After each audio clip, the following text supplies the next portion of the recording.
What's good? Yeah, this is Kev, and this is Black Men Being Brutally Honest. And yes, I am he who remains. You know how we like to give us ourselves little nicknames, and how other people like to give you little nicknames. So 2024, just you wait. So anyway, um, thank you for tuning in, you guys. Thank you for your recent support. Thank you to the members who, support me from month to month. Thank you to, the replay gang, hashtag replay gang if you're here. Or, you could just simply type replay gang. You ain't got to be a hashtag or anything like that. Just, you know, you just let me know that you took the time to watch this on your own time instead of the live stream itself. And yeah, do keep your eye on this channel because I am dropping uh pre-recorded edited videos again, short videos again. So hey, yeah. Yeah, a couple things happened this week. You had a preacher hush a woman. Which doesn't surprise me because every time something like that happens, it seems to be some type of bullshit social media uproar. Yeah. And then Urkel got married and did what many figured he would always do, you know, marry someone of a pale skin. And it caused yet a huge spastic eruption of dick policing all over social media. Yeah. So not that that's what inspired this uh subject matter tonight, but just wanted to kind of discuss this thing because this is something that is a I don't know. This conversation, I understand, is a sore spot for some of you out here. You want to act like this conversation doesn't exist. That somehow someone is doing something wrong by even bringing it up. The effects of racism and stuff like that because you don't want to feel like um that we are being portrayed as victims, in the black community or community. You only want to call it a community when it's other races, but we call it community over here. So it's the reason for that, and I would say we put the tie at the end, which is a made up social media term by some within this space. But, um, of course, the reason for that is because of the effects of racism, the lasting effects that they've had. And yeah, I got a lot to say about this because this is a conversation that many of us, as black men, should never cower from. But unfortunately, some of us do. So, got to talk to you fellas for a second. Talk to you, some of you women too. Shit. Because we know how it is. You don't want nobody to say nothing to the women. Yeah, what are we saying anything anyway? I'm talking to all you motherfuckers. Give a damn about you. Give a damn about your little feelings. But for the people who do want to listen, thank you for being here week after week, broadcast after broadcast, video after video. Thank you for your support. Um, but for those of you that I just described, just got a little short PSA. And probably play this again because, like I said, this conversation is a sore spot for some of you. I mean, acting like it's wrong. I mean, first of all, always acting like it's wrong for a black man to bring up anything anyway. And people are going to be like, oh, here he goes. This black man. But so this PSA is for you A guys. warning. Warning. If you hear something that makes you upset on the broadcast, true, opinion, or otherwise, you are free to sign off or go to another channel. If you can't, please contact the displayed number below to seek help. Trolling and hate watching is more serious than you think. Now back to our scheduled broadcast. Yeah, because as a content creator, I don't mind you guys taking that advice. So, and also, let me thank, the laptop. Just the laptop goal was K, and so far $360 was collected. I would like to acknowledge those people real quick. Really appreciate what you have done, as you know, as far as there's a super chat side and there's a cash app side. The cash app side is instant, and the super chat side is more of a recovery, because if you pay a super chat in 1 month, the content creator can collect his 70%, because YouTube takes 30%. They collect their 70% the next month. So the super chat is a recovery.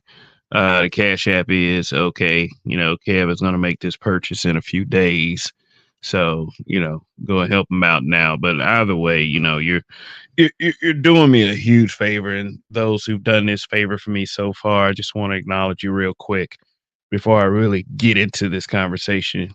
Me being born and raised in Montgomery, Alabama, and seeing that the effects of racism would have me disrespected because of such, but it's not about me. It's about everything. Okay, so those people on the Cash App side, we have Hybrid Catastrophic Impact X83rd Power with $100. We have BGS Ipmore with $15, and we have Compassionate and Callous with $5. So from the bottom of my heart, thank you for those cash apps. Really appreciate it. All right, it helped me get a cool little piece of technology. And as far as the super chats go, we have Gabe A with 10, Grinch with 5, Irvin Reed with 5, DJ B side 1965 with 20, Andre 416 with let me see, 27.99, Detroit 313 with 20, Jason Anderson with 20, Afro National 2, McDrama Bear 20, Chief Rocka 100, and Detroit 313 with another 20. So that's 40 for him. So that equals out to $360, $640 to go before we reach our goal. Really appreciate all the help from you guys so far. Yes. So yeah, so let's go ahead and take a deep dive into this. But let me also call out the people in the chat. We got Prof Days who's here first. Gabe A, what's good? Untitled, what's up? Happy Mother's Day to all the fathers who got to play both roles. Loving the sarcasm. Compassionate and Callous was good. 2 people left when that played. Oh, Mayo. Narratives and dialogues was good. All right, so let me get started.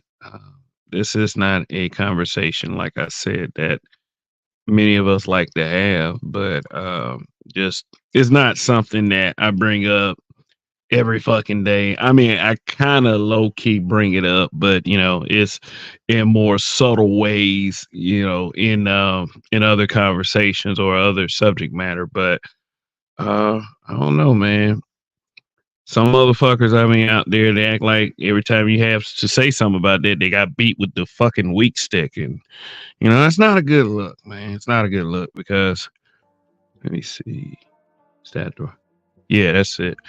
I mean, it's not a good look, man. I mean, when you try to put something like this at the forefront of conversations, you always got pushback and resistance. I mean, if there is a conversation that is to be had, and I mean, like, I know it's kind of a beaten conversation, because this conversation has been used for virtue signaling for far too long, for political misuse to sway our people into a way of thinking that causes us to make excuses,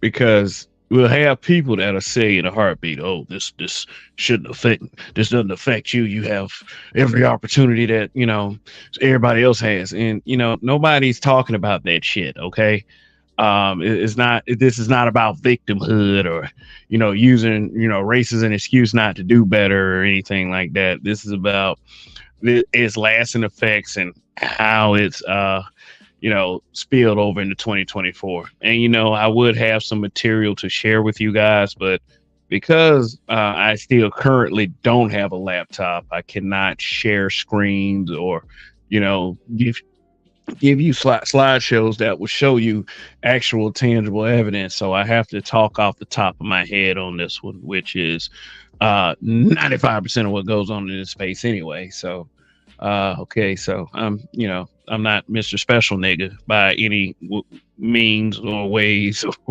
or whatever. But what I don't like about how this particular conversation goes is that there's always going to be one or two people that come forward and like I said, they act like they got beaten with the fucking weak stick, and all of a sudden something's wrong with having this conversation too. I mean, shit. I mean, if what would y'all rather, some of you out there listening, what would you rather me talk about? Women, black women, what's wrong with black women? That's what you want me to talk about? Yeah, the problematic bitches, Dots, Keishas. I mean, and that's not a swipe at anybody who points out problematic bitches, because like I said before, if you're a fucking man, you should be able to have that conversation.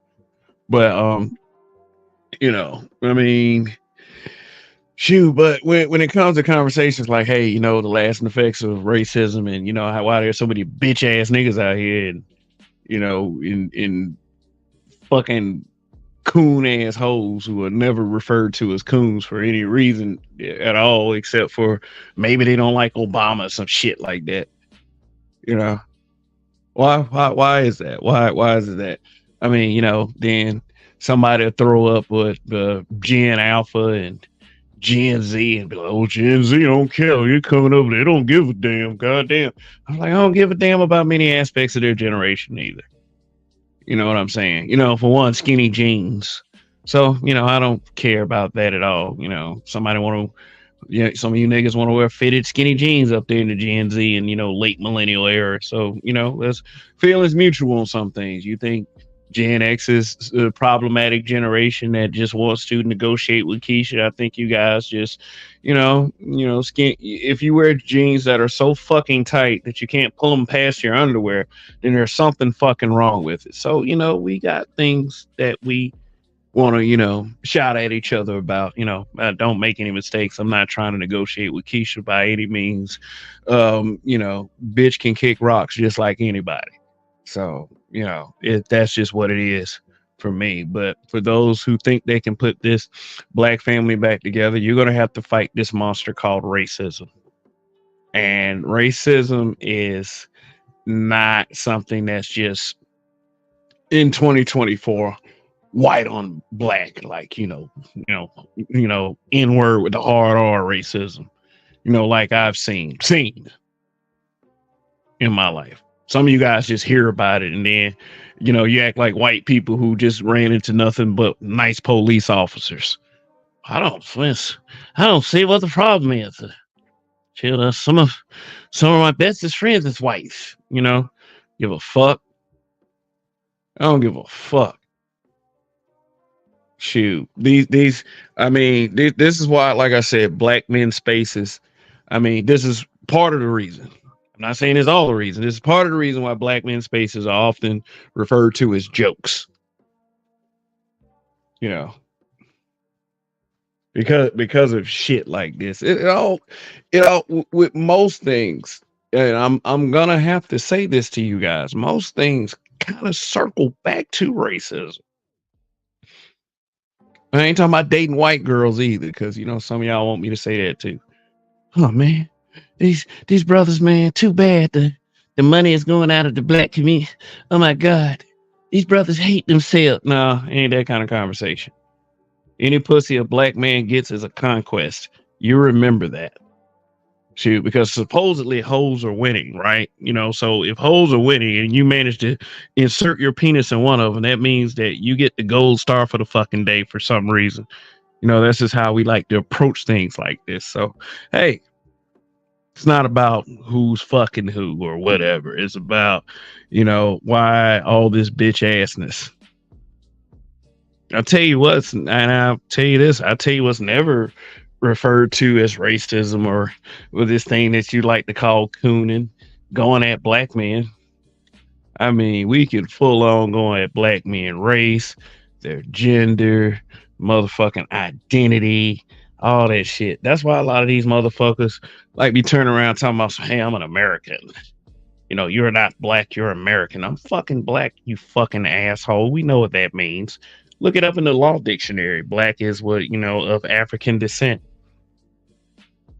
not really including mulatto.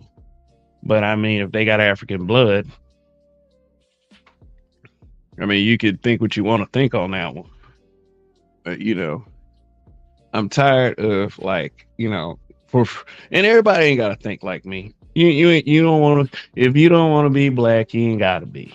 You know, nobody's forcing Zoe Saldana. No one's forcing you either. Shoot. I mean, shit. If it's, oh no, I don't want to do that. Oh my God, that's going to make me a target. Yeah, you're already a target, motherfucker. I mean, you got to be a well-behaved motherfucker out here to navigate these streets as a dark-skinned black dude. And I'm not on that colorist shit either. I think that is absolutely fucking stupid. And it's an ugly people problem, I would say. I've heard someone very cute say that colorism is an ugly girl's problem. So, you know, that's not my problem either. People try to put colorism above racism just to avoid that conversation. Oh God, I can say I don't give a fuck. No, you know, but you know, at the same time, I mean, sometimes that does play into it. You know, based on how we personally treat them, as opposed to how we complain about how we can treat lighter skinned people. I mean, you know, that's for me for people to sit up there and whine about colorism. That's projection right there, because that's exactly how they feel.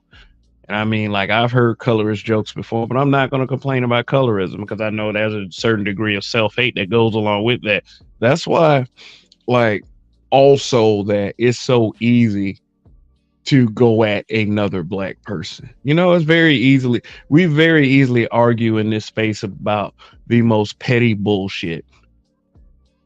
You know, like, you know, people, like say for instance, some for some reason, something wrong with entertaining a motherfucker around here. I mean, that's the projection of a boring ass nigga. You know, it's just, you know, you can call these people your hero all you fucking want, you know, or whatever titles they're trying to have. But it's, and that shit's still crazy. I don't care what anyone says.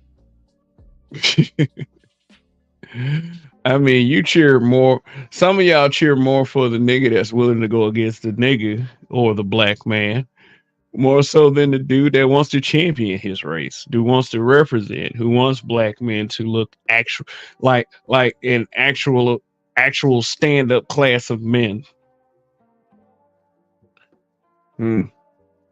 Because believe it or not, you are, by your own people, your own melanated people, you are compared to other races of men. Yeah, that's another effect. You know, thinking every other race is so goddamn great. Let me tell y'all something real quick. And this is not me trying to spread propaganda or trying to scare people into liking black men again, because I'm at the point in history where I could fucking care less. But if the conversation bothers you, refer to that PSA I made earlier. I've hung around 2, maybe 3 white couples. Okay, three white couples, you know, I mean, hung around them.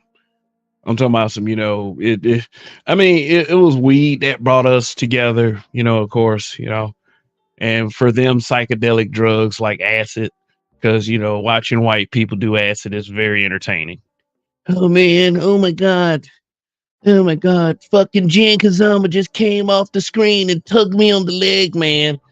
I was like, well, it's not a good idea to play video games around you, Jerry. So your bathroom just tried to eat me, man. You know, just, yeah, it's very entertaining. But, you know, notice I said couple. Each one of those couples, the male was very belligerent toward his girlfriend. Very belligerent, yelling all the goddamn time. I never actually saw a beating, I mean, I never witnessed that, but if I ever heard a smack, I was like, oh, their relationship. I used to be that young guy that would be like, if someone was beating someone, I would, do some stupid shit like call the police on them, like that was actually gonna help. I'll never forget that one time. But um yeah, them white boys, they at they white wives, girlfriends, yeah, in a couple cases it was wife. They shout them down. God damn it! I don't care. Fuck you. Would you get your ass back there? I was like, wow. Why am I bearing witness to this?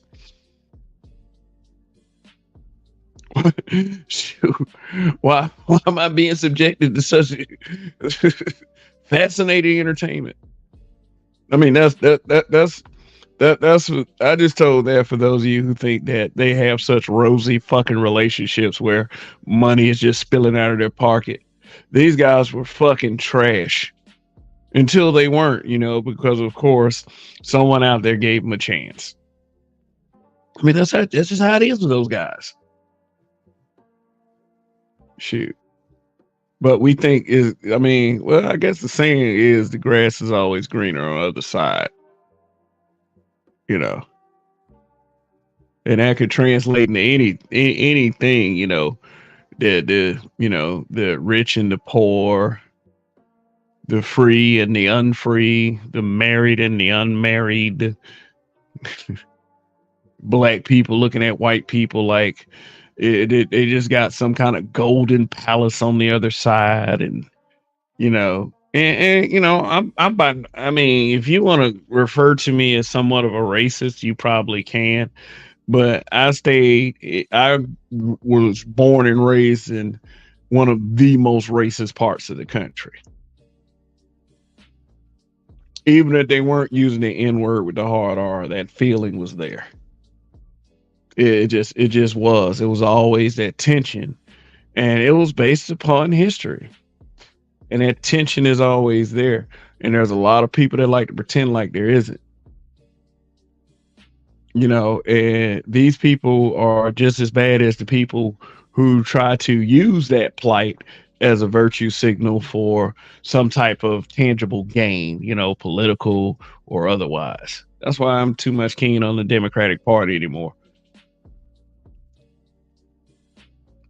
I mean, you want to sit up there in some kufi hats, and pay tribute to Africa, because men are dying in America. It's just that what reflection of this country are we focused on every time something happens? And let me tell you something. If you don't want to be side by side with me in this race thing, I do not fucking care. Trust me on that. I don't need y'all at the front lines yelling at folks that will never do anything for you. Shoot, I've been there with it. I've seen what it truly looks like. And my parents and grandparents seen the uglier side of it. So I don't need y'all telling me shit about race, about racism. You conservatives out there that get mad every time somebody even bring up race and racism because it bothers white people, you motherfuckers especially. Oh my God, I'm not a victim. I'm not a victim. Nobody's saying you're a victim. But somewhere in your lineage, there are some victims and there is some victimhood. So, well, me and my, if you or your family didn't stay in those circumstances, then congratulations. Whoop-de-doo. You niggas down south, and yeah, I've heard all of it. Every bit of it. I've heard I'm still a slave. I heard I be singing Negro spirituals. I've heard all of it. And those come from black folks. And I can say who I've never heard this from. I've never heard this from white people. You out there with your black ass or your big lips and your Negro spirituals, and every time you see a Confederate flag, you hit the ground like bombs dropping, and I mean, never heard that from a white person. Never. That's another effect. Some people think that when they hear I'm from Alabama, they can hit me with insults. Those kinds of insults. Black folks now. Black folks. And then that's when I start saying, well, your family turned tail and ran and our family fought, you motherfucker. Yeah, we fought people too. That's the part of history they don't want you to know about.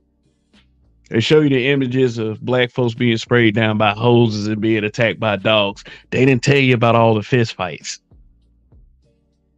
because they want you to think that black men were weak, that we were conquered and we were defeated. No, we was knuckling up with a lot of the motherfuckers too. Not everything ended in a lynching. Shoot. Oh my God, he was so powerful. They came with their mob and yeah. Are you impressed with that? That's what black people trying to say when they say that black men are conquered and defeated? Are they impressed with what the white man did back in those days? Well, I got to give it to them. They beat them niggas' asses, Are you impressed? That's what it is. I'm talking to guys and divestors and COONs. You're impressed with that? You're impressed with the power of the pale warrior? Like, is that what we're actually saying? Because see, I have a different story for you. Where do you want me to begin? By age 3, age 7, 12. Every time a white kid moved on our street, you want me to tell you about the conquerors they were? I mean, shit. Every time a black person will locate in a part of town, they'll move to another side of town. So that doesn't seem like they're conquering to me. Though they took all the resources as well. And I mean, the city tried to slick play it like that's what they doing. That wasn't what they were doing. But yes, that's exactly what they were doing. Every time black people, when they desegregated, white people still segregate until it was really nowhere for them to go. Like, we just, and honestly, why? Just I guess we felt their ice was always colder, so we wanted to go to their facilities too. Because we thought, because we were so beaten down that all their shit was better. We didn't stick to our old Negro spirituals and our little shack buildings and everything. We wanted to go to the big houses. We wanted to go where they stayed, places they kept smelling like wet dog and bologna and shit like that. For those of you out there who actually have that, I'm not as pro-black as I'm trying to make things out to be.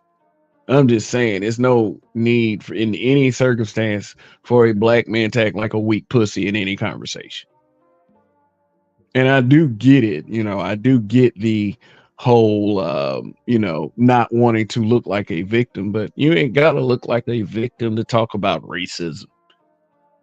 And, you want your excuse to shit on brothers, that does exist too. What about the sisters? What about the black? Yeah, we always say that. Y'all always talk about some, we bash Keisha. We try to negotiate with Keisha. Which fucking one is it? Shit. I don't mind talking to a woman. I don't mind telling a woman how I feel. I'm not afraid to talk to women. I'm not afraid to talk about women when the time comes. I'm not afraid of that. That's why a lot of you niggas ain't getting pussy anyway. You too scared to talk to a damn woman. And I'm not just talking about the guys y'all want to talk about. It's most of you niggas. So stop playing. Shoot. I am an avid observer of real life. I observed some real life today. Yeah, some beautiful women out there. So anyway, Shoot. All right, it's been 30 minutes. I wonder what my likes are looking like. But it's hard to do a split screen on a cell phone. So, hey, like I said, laptop fun still going on. So, let me see what some of y'all have to say down here in this chat before we move forward. I know I was kind of late tonight. All right, we got Detroit 313 with the 10. Thank you for the super chat. That takes me down to 350. Well, takes it up to 350, take it down to 650. Say what's up, Kev? What's the topic of the day? Are we talking pro blacks? Why pro black are sucking are sucking of black men dating out? Why are these pro blackity black not marrying black women? I don't know if you what is I don't know of a pro black that is married a white woman. I mean, the pseudo social media pro black always talk about black love, marrying black, blah blah blah. And dick policing those who don't. Like, did Jaleel White come off as pro black? For real. One thing I do notice about these dudes, like, and this is an extreme lie told, is that when they marry white women, that they disparage black women. And I don't see that especially the celebrity examples that they give. I mean, and then when you check them on that, oh no, I be talking about these dudes in the comments. I was like, oh, okay. So I'm also to assume that black women hate black men just by the comments I see in chats and social media posts as well, right? But you can't introduce logic to people like that, or you'll be there all day talking about nothing. I've done that before. I used to do that all the time. Just sit there all day and talk about nothing with idiots. You know what I'm saying? But I stopped doing that. It's just a waste of goddamn time at the end of the day, and time could be well spent doing other things. So, but I mean, do what you want. It's your social media. This is how you want to treat it, whatever. But Marcus Romero Productions, MRP, what's going on? Dr. Umar stay having jungle fever. Is there any evidence of Dr. Umar ever have slept with a white woman? I don't think so. I mean, but it is whatever on that. Sleep with who you want to sleep with. Okay, so let's see. All right. So let's see what's going on in these comments. All right. So, all right. But the opportunities. Don Jizzle, interracial culture, hashtag SYSBM bros, make America straight again, make Drama Bear. There's no such thing as race. Get the fuck out of here. Clue Channel, compassionate and callous. Clue facts, race doesn't exist. I'm not a race. I'm a chair sitting down. Fuck race. I'm in a chair sitting down. Fuck race. But see, why do y'all say stuff like that? I mean, for real, it's just I'm not saying this just so you can be on my side, but just per se, you end up in the wrong part of Mississippi. You're gonna be considered a race. There's no way out of it, man. It will circle back to that eventually, whether it's a political stance or a societal stance, it will always circle back to that. Even with your own race. If you date like I wouldn't even say use that as an excuse. Oh, race is not a construct just because you want to, some Hispanic chica or something like that, or what they like to refer to as a ling ling. You could be a black man and do that. Y'all be getting psyched out by these women. Shoot. Art in the Stall was good. Let me say I'm American. That's it. Scary ass dude. I'm Black American. Race is a hierarchical system made up by the USA. Oh, because what? Because you one of those white people on top, so you're not a race. So you try to play it like that, man. We're okay, nigga. Sorry about that. Colorism is an aspect of racism. Okay, yes, it is an aspect of racism, but it should not be put ahead of racism.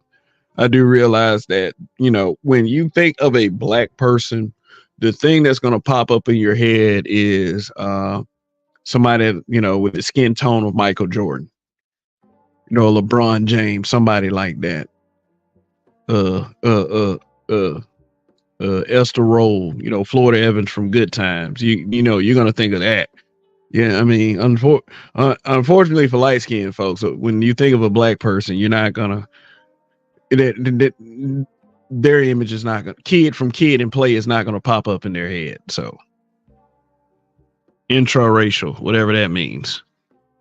Bruh, I can give a fuck about colorism personally. It's crybaby shit. Get mad at it if you want. Yep. Uh-huh. I agree with that statement, Prof. Days. Yeah, it is crybaby shit. We in here. Long live the habitual line steppers. Telescope 3.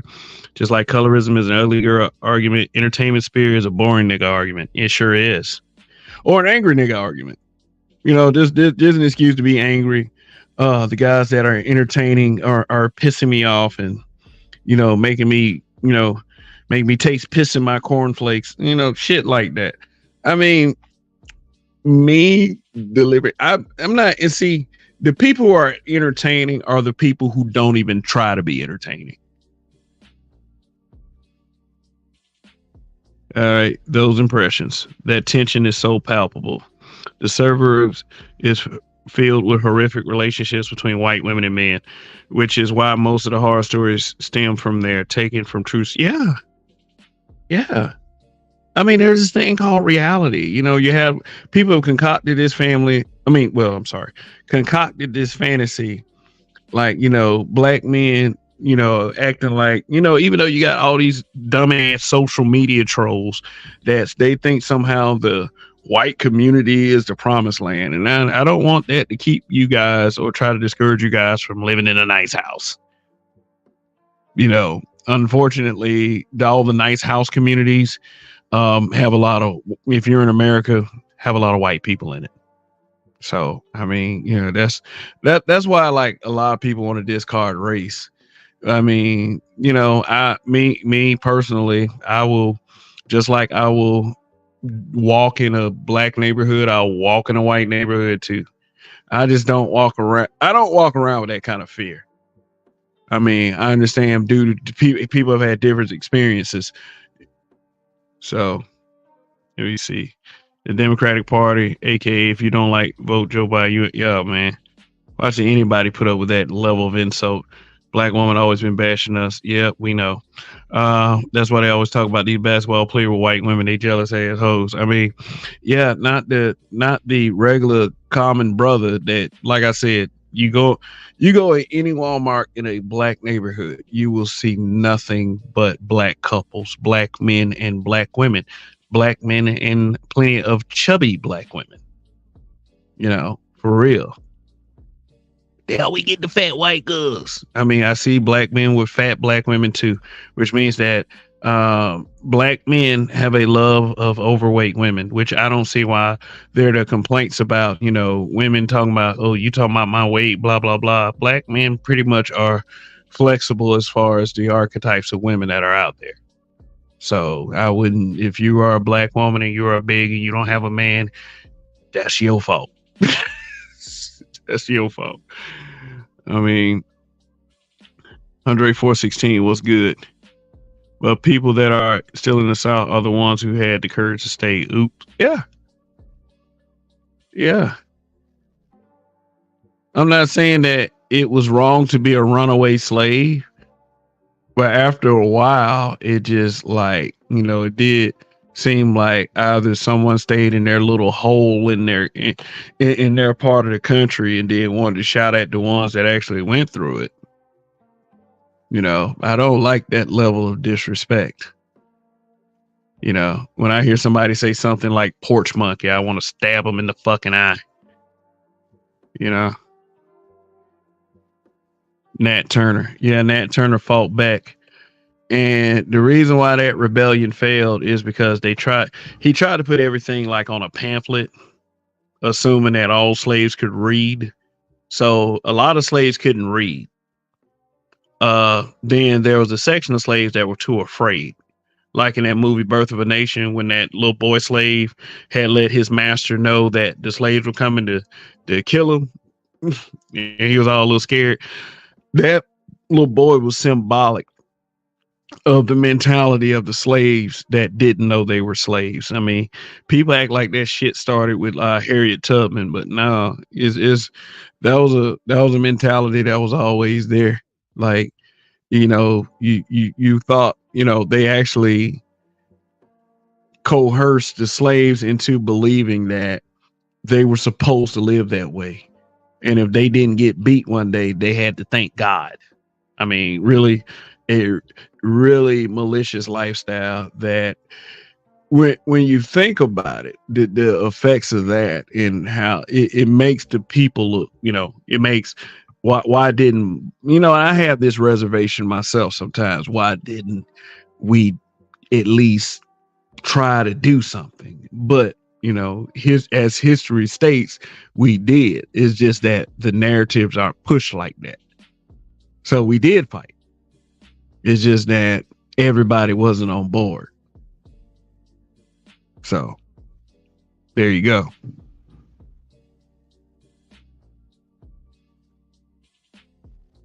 The dick police.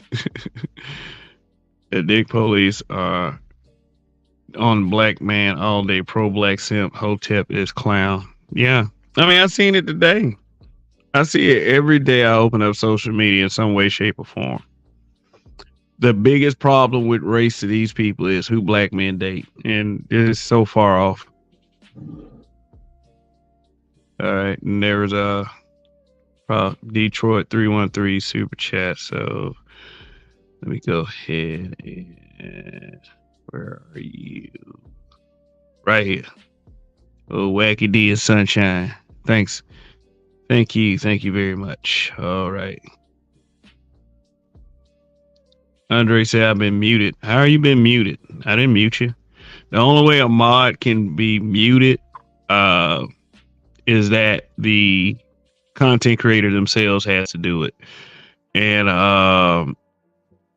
yeah, I didn't do it. So I don't know if YouTube fucking with you or what. But truism the storm crow.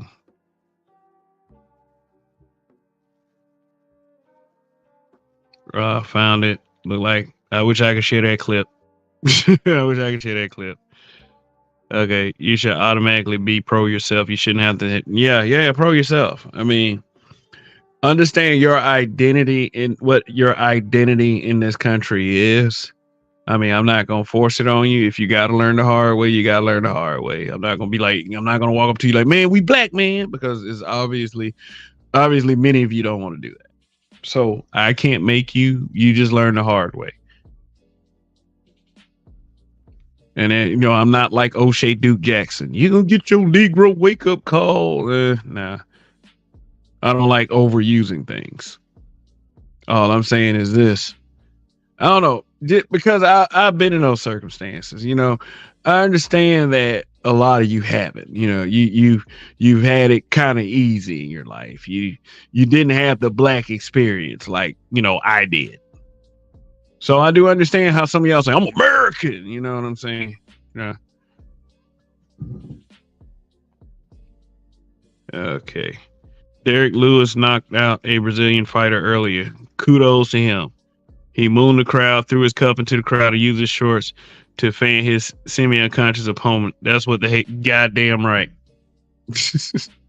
Yeah, they don't like that, man. They never liked Derek Lewis, man. He was a guy, I would say, every time he gets on the mic, he's brutally honest. Hey, did he do the thing where he hit the floor, hit the ground, and then did the little dog thing like, hur, hur, hur. Yeah, I like Derek Lewis as a fighter. That motherfucker ain't got no filter. I appreciate people who don't have a filter. Yeah, but I'm glad though. I'm glad he won.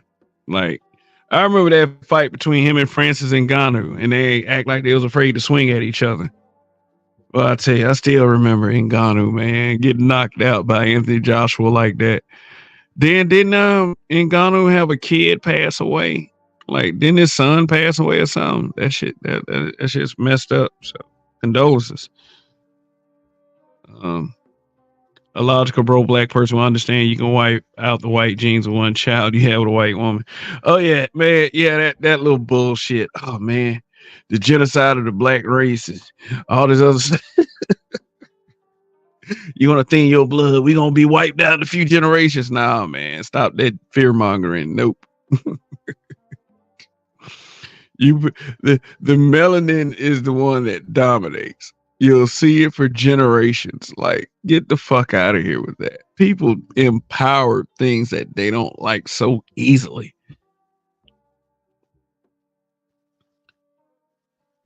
Which is why I say internet pro-blacks are inadvertently pro. Yes, they are. You ever listen to some of the conversation, how much they praise the white man and the white race and all that other shit? But they doing this, they doing that. Why can't we do this? Why can't we do that? Look at how they doing it over there. I'm like, which to a point is sort of, I can see where they're coming from. Because a lot of what they do is from a position of power. But we have power we're not using. As black men, I'm talking to black men. Y'all can go to black women and talk that shit all y'all want. I don't hate them. I'm just saying, it's just like some of the positioning is fucked up around here. So racists like to call black men monkeys, as if monkeys are not some of the smartest and physically strongest. I mean, damn, like that is correct, man. For real, monkeys are strong, like chimps, gorillas. All of them are strong as fuck. They're ruthless. They don't play. A gorilla, what they say, a gorilla can lift up to 10 times its own body weight. And think about that. A gorilla doesn't lift weights. So it is very, very possible, probably 95% possible, that you have never, ever, or no one in history has ever seen a gorilla at its full strength. That's scary.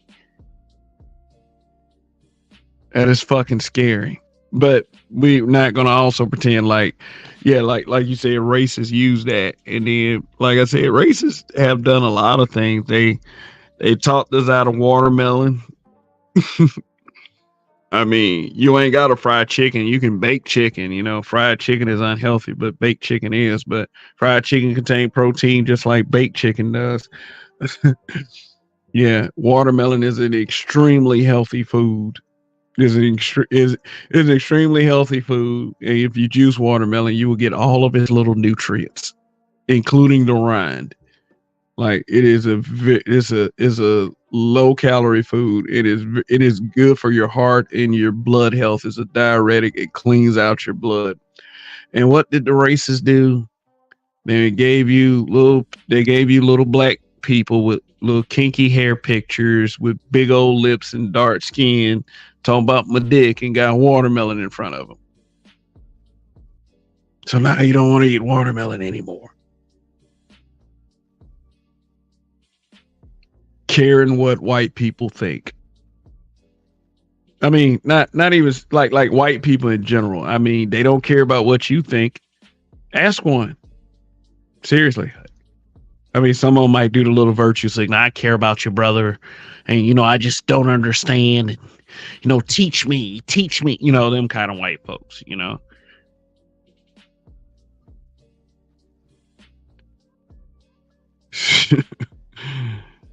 They keep revising history to make whites look good. It's expensive. I mean, black people act like they don't know that. But, they'll be like, history is told by the winners. Yeah. I mean, and then rewritten by politicians years and years later. Like, fuck out of here. Apes took over the planet in Planet of the Apes. So I take, yeah. He did his usual celebration. Oh yeah, Ngannou's 14-month old son. Oh man, a baby. Oh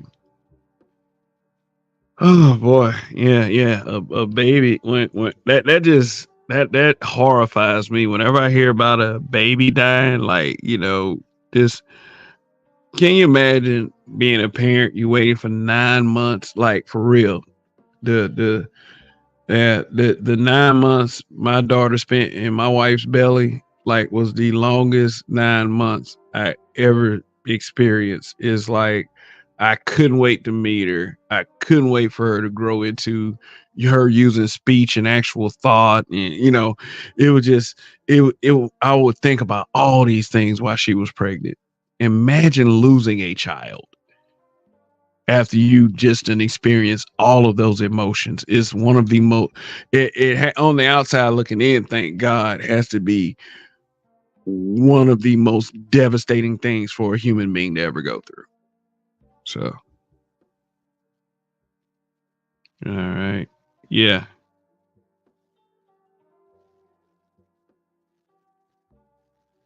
That's our city. Biggie, Tupac, Blade, Icewood, Trick, Jeezy. Oh shit. Yeah, I'm gonna check out that video later, Gabe. I always keep these chats up. Black women love saying, but white people do it. White women are followers and men are leaders. We don't go copying other races. We don't go copying other races. You're right. I mean, people will say that little shit as a swipe for someone who has told the truth. Because that's another effect. We don't like the truth. We don't like, and we especially don't like it from black men. We don't like the truth. The truth is a very bad thing. The truth is almost as bad as, I don't know, sexual harassment or some shit like that. Yeah, the truth is as bad as, smacking people upside the head in public and kicking them in the ass too, because that's assault. I mean, the truth is just about as bad. The truth is probably worse than it. Some people would rather get their asses kicked than to understand what the truth is, because the truth is a very hard thing to face. For me, at times, yes. So sometimes I just gotta swallow my pride and bear it.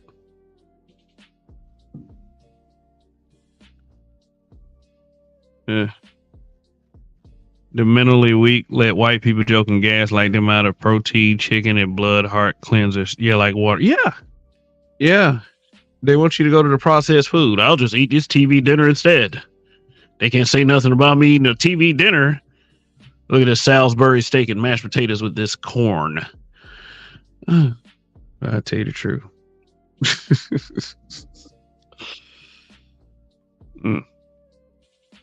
Yeah. Mike Tyson went through something similar with his daughter and was ready to grab his gun and go crazy. Yeah. Didn't Mike Tyson also lose a son? I mean, like, wow.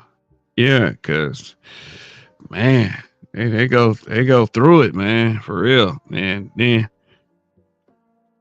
they say they call us monkeys to say that better than being rodents. Not exactly. Monkeys, I think, will eat rodents.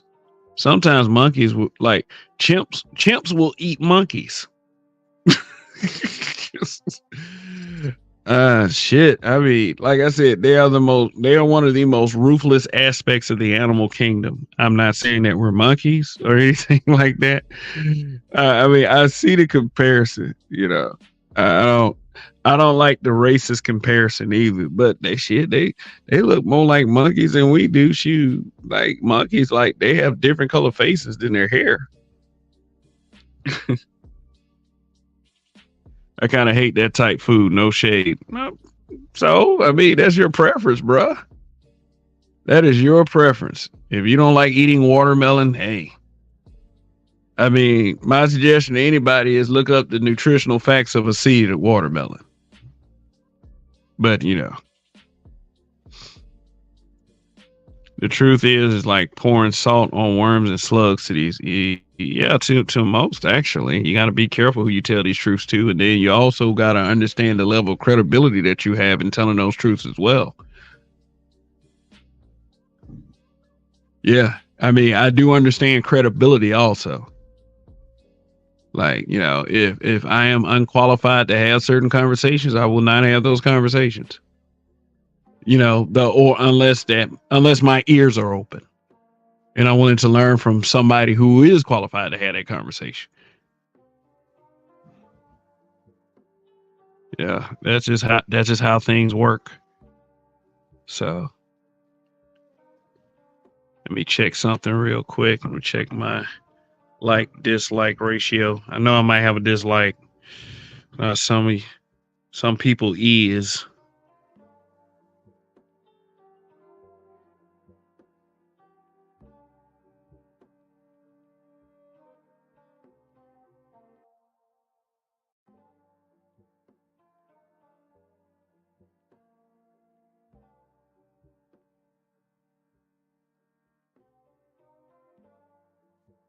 Okay, all right. No dislikes. 24 likes. That was a good ratio. So if you haven't pressed like, please hit that like button. Replay gang, you know what to do. Yeah, so watermelon is fire, can't lie. Alrighty. Southpaw 2K1. These racist bigots that call black folks monkeys and they seem to forget that monkeys and eggs are covered with straight hair from head to toe. Told you. It said, I feel for Ngannou. Dude was having a great year getting paid from boxing, and then this happens after the knockout. Yeah. Yeah. I mean, it's not, but it's always not. It's always going to be a definition of character. It's not how many times you fall down, it's how many times you get back up. Hopefully, Ngannou gets back up. So, it means I'm more of a cantaloupe nigga. Yeah. Okay. Well. All right. So, I don't know if there's much to talk about on this subject right here. But if anybody got any smoke for it, you can definitely visit the channel tomorrow night. You can definitely do that or anything, to that effect. Yeah. But like I said, the sort of fundraiser is still going on for the laptop. So that purchase is going to be made in a few days. You can participate in the purchase effort like Hybrid Catastrophic Impact X83rd Power has, or you can participate in the recovery effort like Gabe A has. So, and Chief Rocker. So, thank you all for your support. So,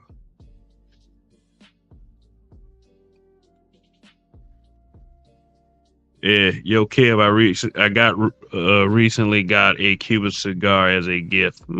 Good, awesome. Gabe, a question. No, I was saying thank you for your support, as far as the laptop fund. That's what I was saying.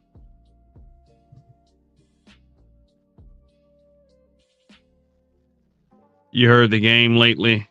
Oh, Forever Bless was good. Oh yeah, the game, he just dissed what, like, I forgot who he just wrote a diss about, but yeah.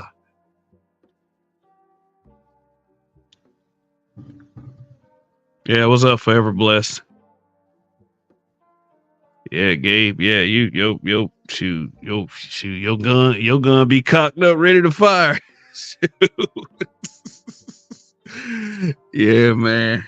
So, boy. Oh, Rick Ross. Oh, he wrote a diss about Rick Ross. Oh, what? He wanted to take away from the main event beef of Kendrick Lamar and Drake. Dark skin, light skin. No, you be ready, man. Shit, you stay ready, Gabe. That's what I'm saying. You stay ready. So, I mean, ain't nothing wrong with staying ready, bro. It's gonna be lit. Yeah, it's gonna be lit. Probably because of what I did as a title. Shoot, people think I'm doing this because of gender, but yeah, I mean, kind of. The mother and the father, like shit. Then I'm gonna probably, what I'm gonna do? I'm gonna say repeatedly tomorrow night. The CDC says black fathers are the best. The game is ripping Rick Ross into shreds. That's what the game does. Do you remember 100 bars and running when he was dissing G Unit? The man said, "Nah, man, I'm a nice corporate black man, family building warrior." Well, I have 2 thumbs and both of them are up right now. So good for you, man. I mean, a productive member. No sarcasm whatsoever in saying this, but productive member of society. All right, so that I don't know. I think that's about it. I don't know if I was gonna open up the panel on this. Shoot. I mean, anybody wanted to come up and just stick to the subject matter real quick, or shoot, is that good enough? Did I say enough for you guys? Shoot. Game trying to be relevant, need that money. Yeah, I haven't heard from Game in a while, actually. Yeah. All right, cool. Shoot, let me see if I copy this link, or do I have to type it out again? Yeah, quicker I get the laptop, the better. And that's for me, you know. That's for me. That purchase is on me. Like, if I didn't get anything for it from you guys, I still would have had to make the purchase anyway. So, you know, that's what's up. We type this link out individually. Let's see, DCTR. Yeah, although I do play that PSA, if there's anyone that is slightly perturbed by anything that I've said or done, I would like for anyone to give me a chance to explain myself thoroughly. I mean, but if not, then so be it. One day we might go to war. And I mean, that's an inevitability. That's not something that let me make sure I got this link right before I put it in the chat. All right, cool. I don't care much for mainstream hip hop anymore. It's all about getting bullshit. God. Ew. The game ripped Eminem up with Black Slim Shady. Oh, okay. Somebody finally got Eminem. I mean, Eminem was a very hard dude to diss. I mean, even though he's white, you know what I'm saying? Everybody has this, a lot of people have this strong objection to him being a part of hip hop, but we more than accepted that man. So, what's good, Gabe? Hey, what's up, man? Can you hear me? Yeah, I can hear you loud and clear. Yeah, just getting over something here. But you know, well, you were sick? Well, man. Yeah, just a little bit. When kids get sick, you get sick now. So yeah, they be coming up with all kinds. Babies be having all kinds of strains of stuff that they just sure do. Good, like, cause I guess it's new to their system, so it gets to be a little aggressive, and then when it passes to that adult, oof. Man, I didn't experience some kid sicknesses. So I don't know where this stuff came from, but I'm getting over it. Juicing, okay, and doing the concoctions and everything. So word, doing all right. All right, man. So what do you think of anything that's been said thus far? So on the question of what racism can be blamed for, I do think that there are more things that people blame racism for than what it actually should take credit for. But I think one thing that I think is some stuff that I experienced being in some predominantly kind of white environments has been perception. I think racism has contributed to the perception of Black people in predominantly white environments. It's like preconceived notions or prejudices. I think due to every racial group has them, or every cultural group has them. Like, I think for East Asians, it's like they're all smart, they love math, they're STEM people, or like with the people from the Middle East. Well, not from the Middle East, but the chosen people. They're typically known to be very good with money and cheap and kind of sticklers. You know, I think the Yeah. perception that racism has contributed to for Black people is that we just don't know. We're not very smart. I've gotten Yeah. that a lot. I've Yeah, gotten that a lot. Yeah. Yeah, we're not very smart. We can Yeah. dance, you know. Right. We can dance, We're music, we athletes. can entertain athletes. I've experienced that a lot, especially in undergrad. Right. Yeah. I went to a predominantly PWI, predominantly white institution. And that would be almost the first thing that anybody would ask me, especially the girls, especially the girls I went to school with. That would be the first thing they asked me, like, what team am I on? Am I playing basketball? Am I on the football team? I'm like, nah, I'm just here going to school for engineering. And they would be surprised. They would be surprised. Like, what? Like, what you mean? I'm like, yeah, I'm academic scholarship up here. I'm doing pretty good. And that would almost automatically it's like breaking their preconceived notions. So I think that's probably one of the major things that I think racism can be blamed for sure. Yeah, preconceived notions. And having them look at you like, try to be overly sympathetic or some shit, or trying to be overly nice when you really don't need it. Like, I don't like that either.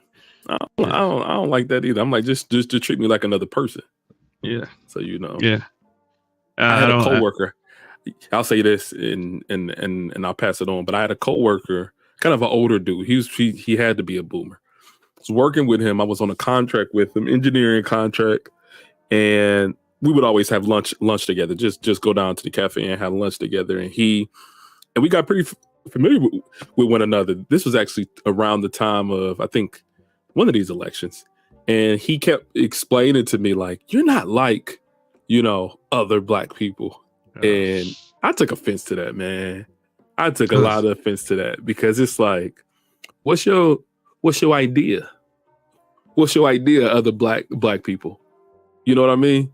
So, I think that's another thing that, racism has contributed to, that I'm not partial to. So, well, I would have probably asked the dude, how many Black people have you actually been around to even come up with that? See, and that's the thing, man. I don't really want to, especially in work environments, I really don't care. I'm trying to work, and I'm trying to have I don't want that to get in the way of my working relationship with somebody, because really I'm there to work and get out of there. All that personal stuff, all them ideologies, that's not something that I want to address at work at all. Well, I do get that. I do get that. Nobody's saying that you have to be a Black Panther put your fist up at work, but maybe you handled it in a correct way. I probably would have handled it a little differently. It's not a conversation that I want to drag out, but I do understand that it's like you're only there for your skill set, not how you personally feel about each other. Because when you go, you don't go home to the person. Nope. After work, I don't have to deal with this person at all. Yeah. And I'm really not trying to have any lingering quote unquote feelings and everything. What if I get turned up? Like what if I turn a panel discussion into something I do in person? Like, that'll be a whole different story. HR involved, all types of crazy stuff. Yeah, not at work. At least. There's a time and a place, and that's definitely not the time or the place. Yeah. Maybe on a basketball court, when energy and testosterone is flying. Yeah. You can talk spicy to one another around that time or in the gym or something, but like not at work. No, when you're trying, not for me. Not when you're trying to get an objective accomplished. No. I mean, especially in tech, where you need all your brain power to. No. Yeah. Don't want your priority brain there. Yeah. So we got McDrama Bear. What's good? What's up, man? What's going on with you? Oh, shoot. Not too much. Just made it through another week, and I see you guys did too, so.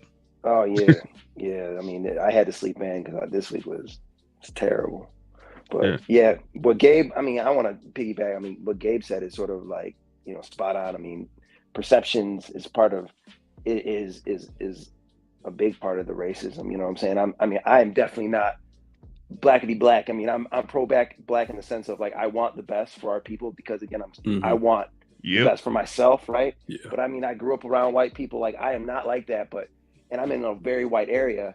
And then when I have guys out, like for instance, I might be out walking my dog, and I'll have another guy with a dog come up to me and start talking to me, and he realizes I'm not like hood or whatever, they'll start saying the craziest racist stuff about like how big, black men's hands are in the NBA and all types of shit. It's just like their chance to get their shit off. And Yikes. what I realize is, because people only have the capacity to see like types of people, right? And so most white people, they don't have to live around black people. Like most white people live around other white people, so they don't have the capacity to see variations of black men, right? And especially someone like me who's in tech, and I'm pretty accomplished. It's like when they start really putting it together, they're like, oh, wait a minute, he can actually compete with me, and it's just something that they can't even really compute. So it's just like, yeah, I mean that you know what I'm saying? It's like we can use that to our advantage, man. I know I have.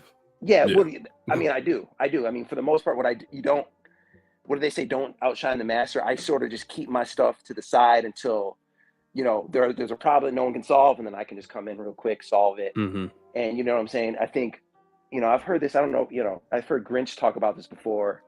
That I think for a lot of us to succeed, we have to sort of play in the shadows, because if there's too much light on us, if there's too much light on us, then we're going to definitely get a lot of competition. Now, that's not 100%. I think there's different strategy routes, but. I mean, I just read that shit. Tech Pookie. Yeah, that's me. Okay. I know. I saw that too. I've just read it, man. I don't know about playing the shadows thing, man. I would say, I don't know, the best promotion at times, especially within like a tech or corporate environment, has been self-promotion, is what I've seen. Yeah. Like you gotta at times outshine the master to become the master. And I'm not saying that rule is like completely flagrant. I think it has its place in its time, but I found that I need to outshine my competition. I need to be in front of the most influential eyes and be in a conversation in order for me to move up. But I get the sentiment, and I've heard that before, but I'm like, it hasn't worked to my advantage until I really start putting myself out there. Yeah. No, I get that. I get that for sure. You know what I'm saying?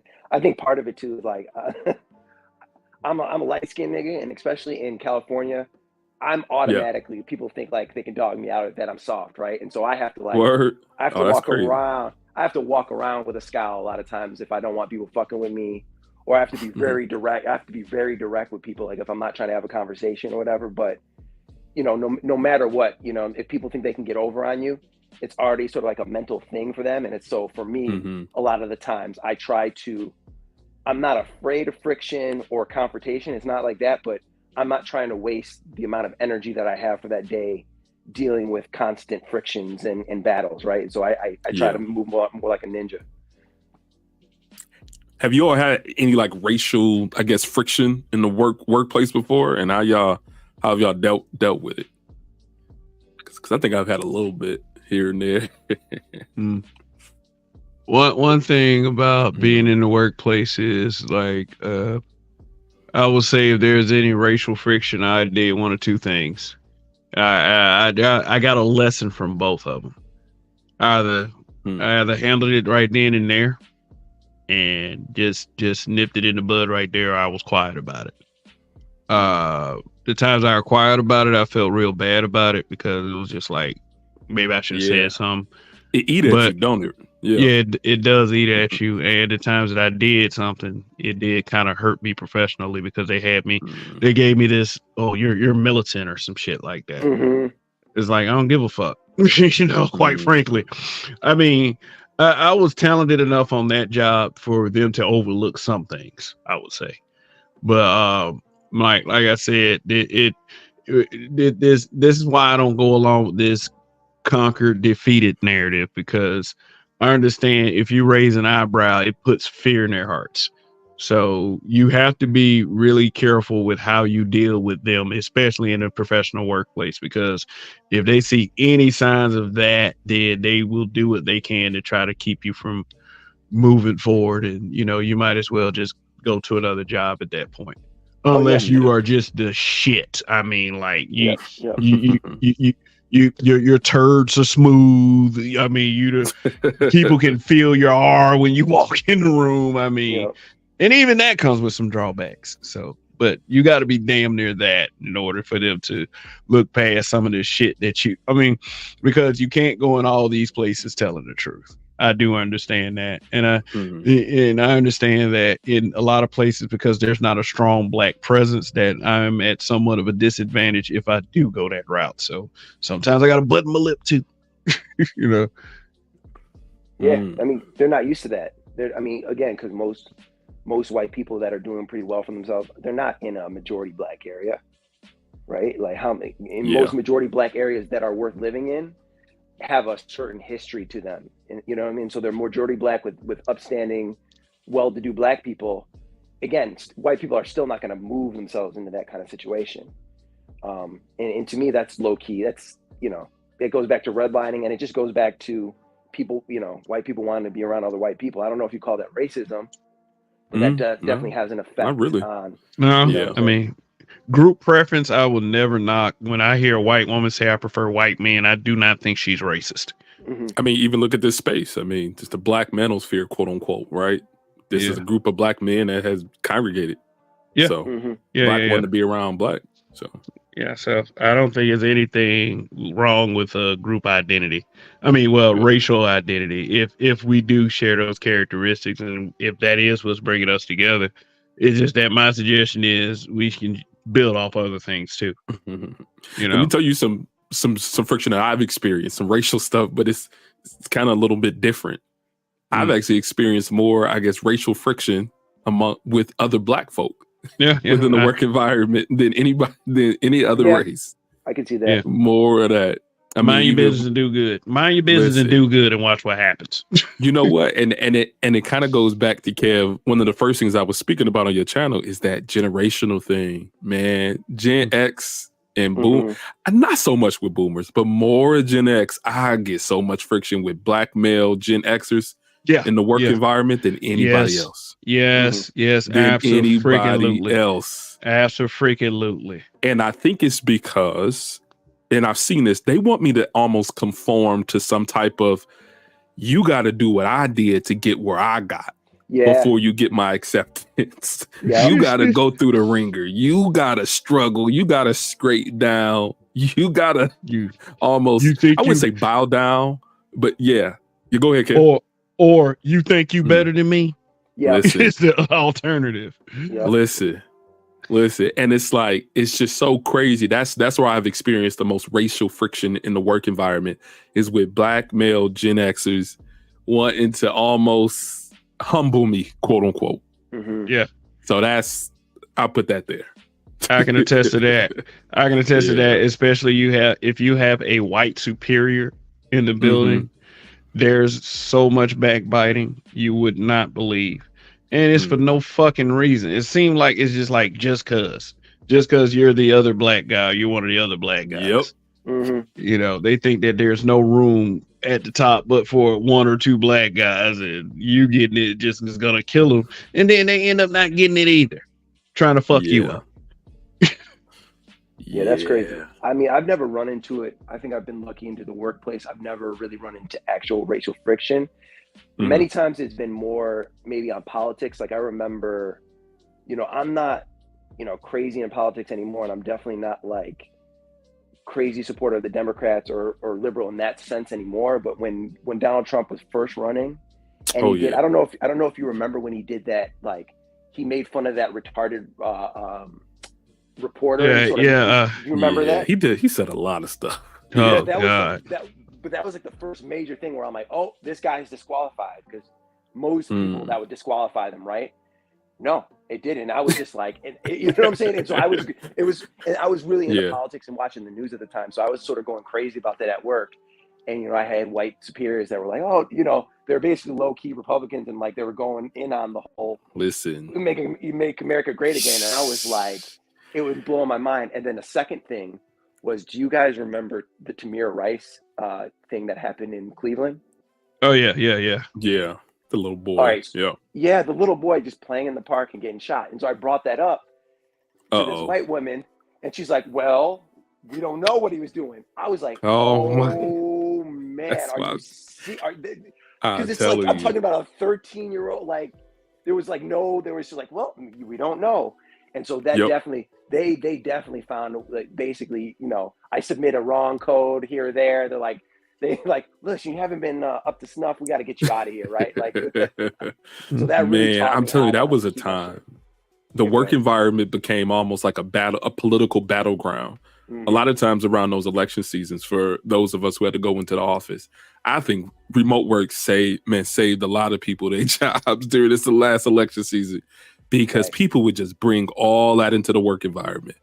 And then I was just sitting there listening, because that was like, I used to go into like a cubicle environment, so you could hear conversations over cubicles, people walking around, people kind of whispering. It was, oh man, it was a crazy time.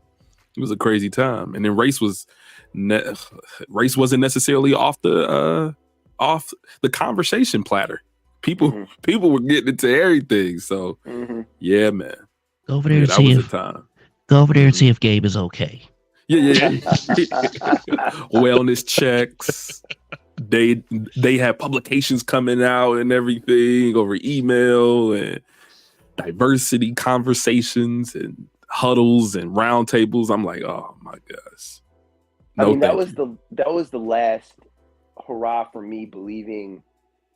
I wouldn't say equality, because it's like I know how people think, especially growing up, but it was just like, I am a lot more black pill with it now, where I'm not really trying to change hearts and minds, and I'm a lot more astute in terms of reading where people are, in terms of how they see the world, because I really wasn't willing to accept how differently people see the world and how much they're willing to sit in that. The most racism I've actually really encountered, I haven't really had to deal with too much of it, but it was really with my roommate, right? So going to college for the first year, same, right? Go So ahead. here's what's weird about it. So, I smoked a lot. I smoked a lot of weed in high school, whatever. And this guy, we both were like, we're going to the same college. We're like, hey, let's become roommates. Let's, do our thing. He was a white dude. He was cool. He listened to hip hop. We vibed, right? He was like, he knew how to speak the lingo and all that stuff. And then basically 1 month he had a friend come up. And so we were out partying, whatever. I came back early, and, I slept on the top bunk. They came back in. They didn't know I was there. And so they were sleeping on the ground or whatever. And then his friend that came in for town was just like, man, Aaron, he's a nigger. And then my roommate was fuck? Like, out of nowhere, man. Out of nowhere. They didn't know I was there. And then, Just throw a grenade in there. That'll be less impactful. Yeah. Exactly. And then my roommate was like, yeah. And then they like realized that exactly. And then they realized I was in the room. And then he like apologized to me, and I pretended like, oh man, I didn't hear nothing. But it was more of like, it was me recognizing like, these are the things you sort of see, but you can sense it, but it's just like, it makes me, it's why I'm very, very much on the group dynamic thing, because it doesn't even really matter how much an individual is cool with you. Like, he can be so cool.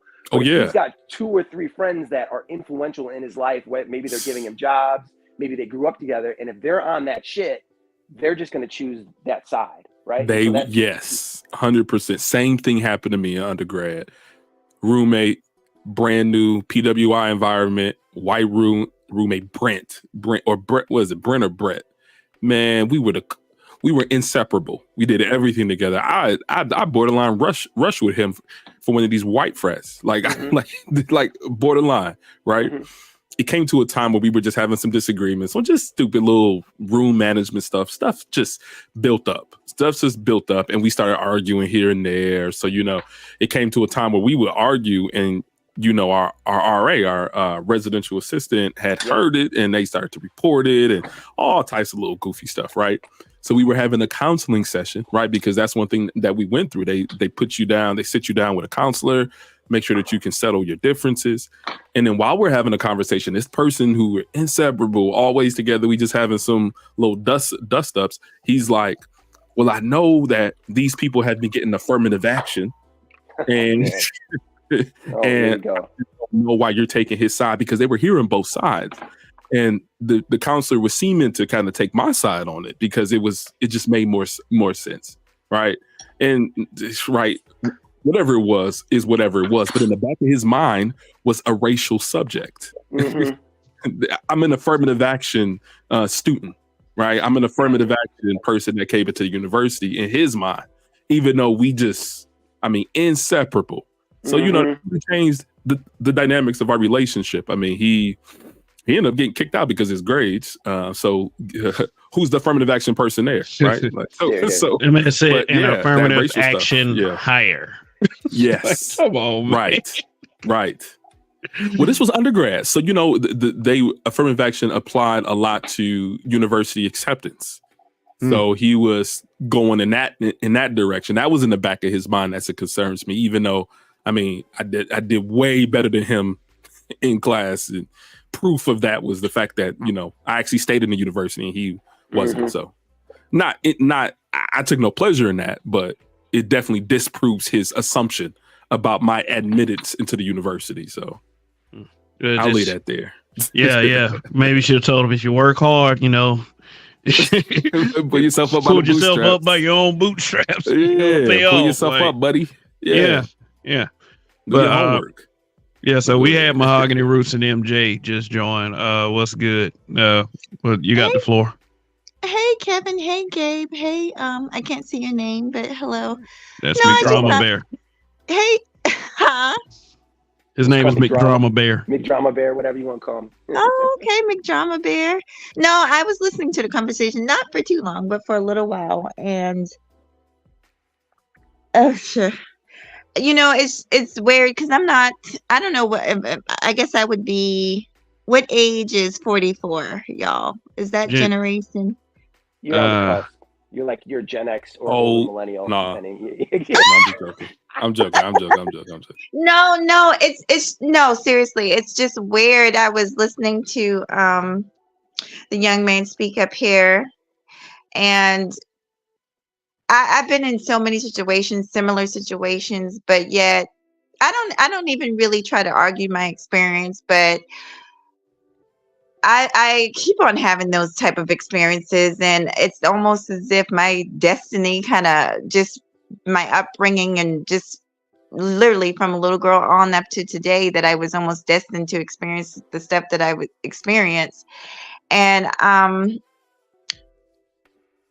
it's just weird when I try, like when I get on panels, when I have in the past and try to explain that my experience as a Black woman has been kind of similar to some Black men's experience. It's almost like they don't believe it. I literally was just at a job probably less than a month ago, just working as a temp. And the lady said to me, one of the things that she was talking to me was, and she let the word ghetto come out. She was like, well, I'm gonna tell you right now. Yeah, I'm just sitting there. First of all, she was cheap as hell. She didn't want to pay what I was asking, but she had the nerve to be, so I don't like this and I don't like that. And then she gave me a warning about she doesn't like certain ghetto activity.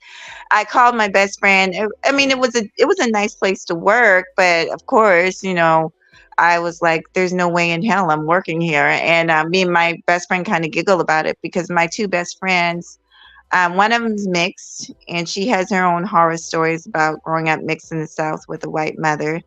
And her white side never accepted her. And so she has her own, I guess you could say, trauma.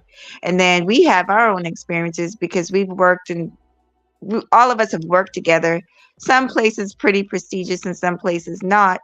But basically, we'll get together and we'll talk about these things. But I was like, yeah, she pulled me in her office and told me she doesn't like certain things, that this is not a ghetto place. And then had the nerve to ask me if I wanted the job, but had the nerve to tell me that she's not sure that I'm worth that amount of money. I said, we laughed. We actually laughed and giggled because all of us, unfortunately, have been through this. I've talked before on other panels and on my show, and y'all stop me if I get too long-winded.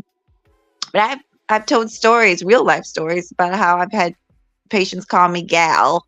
Oh, that's a nice gal. Oh, that's a pretty gal. And they really think I was at another dentist office, Jewish doctor.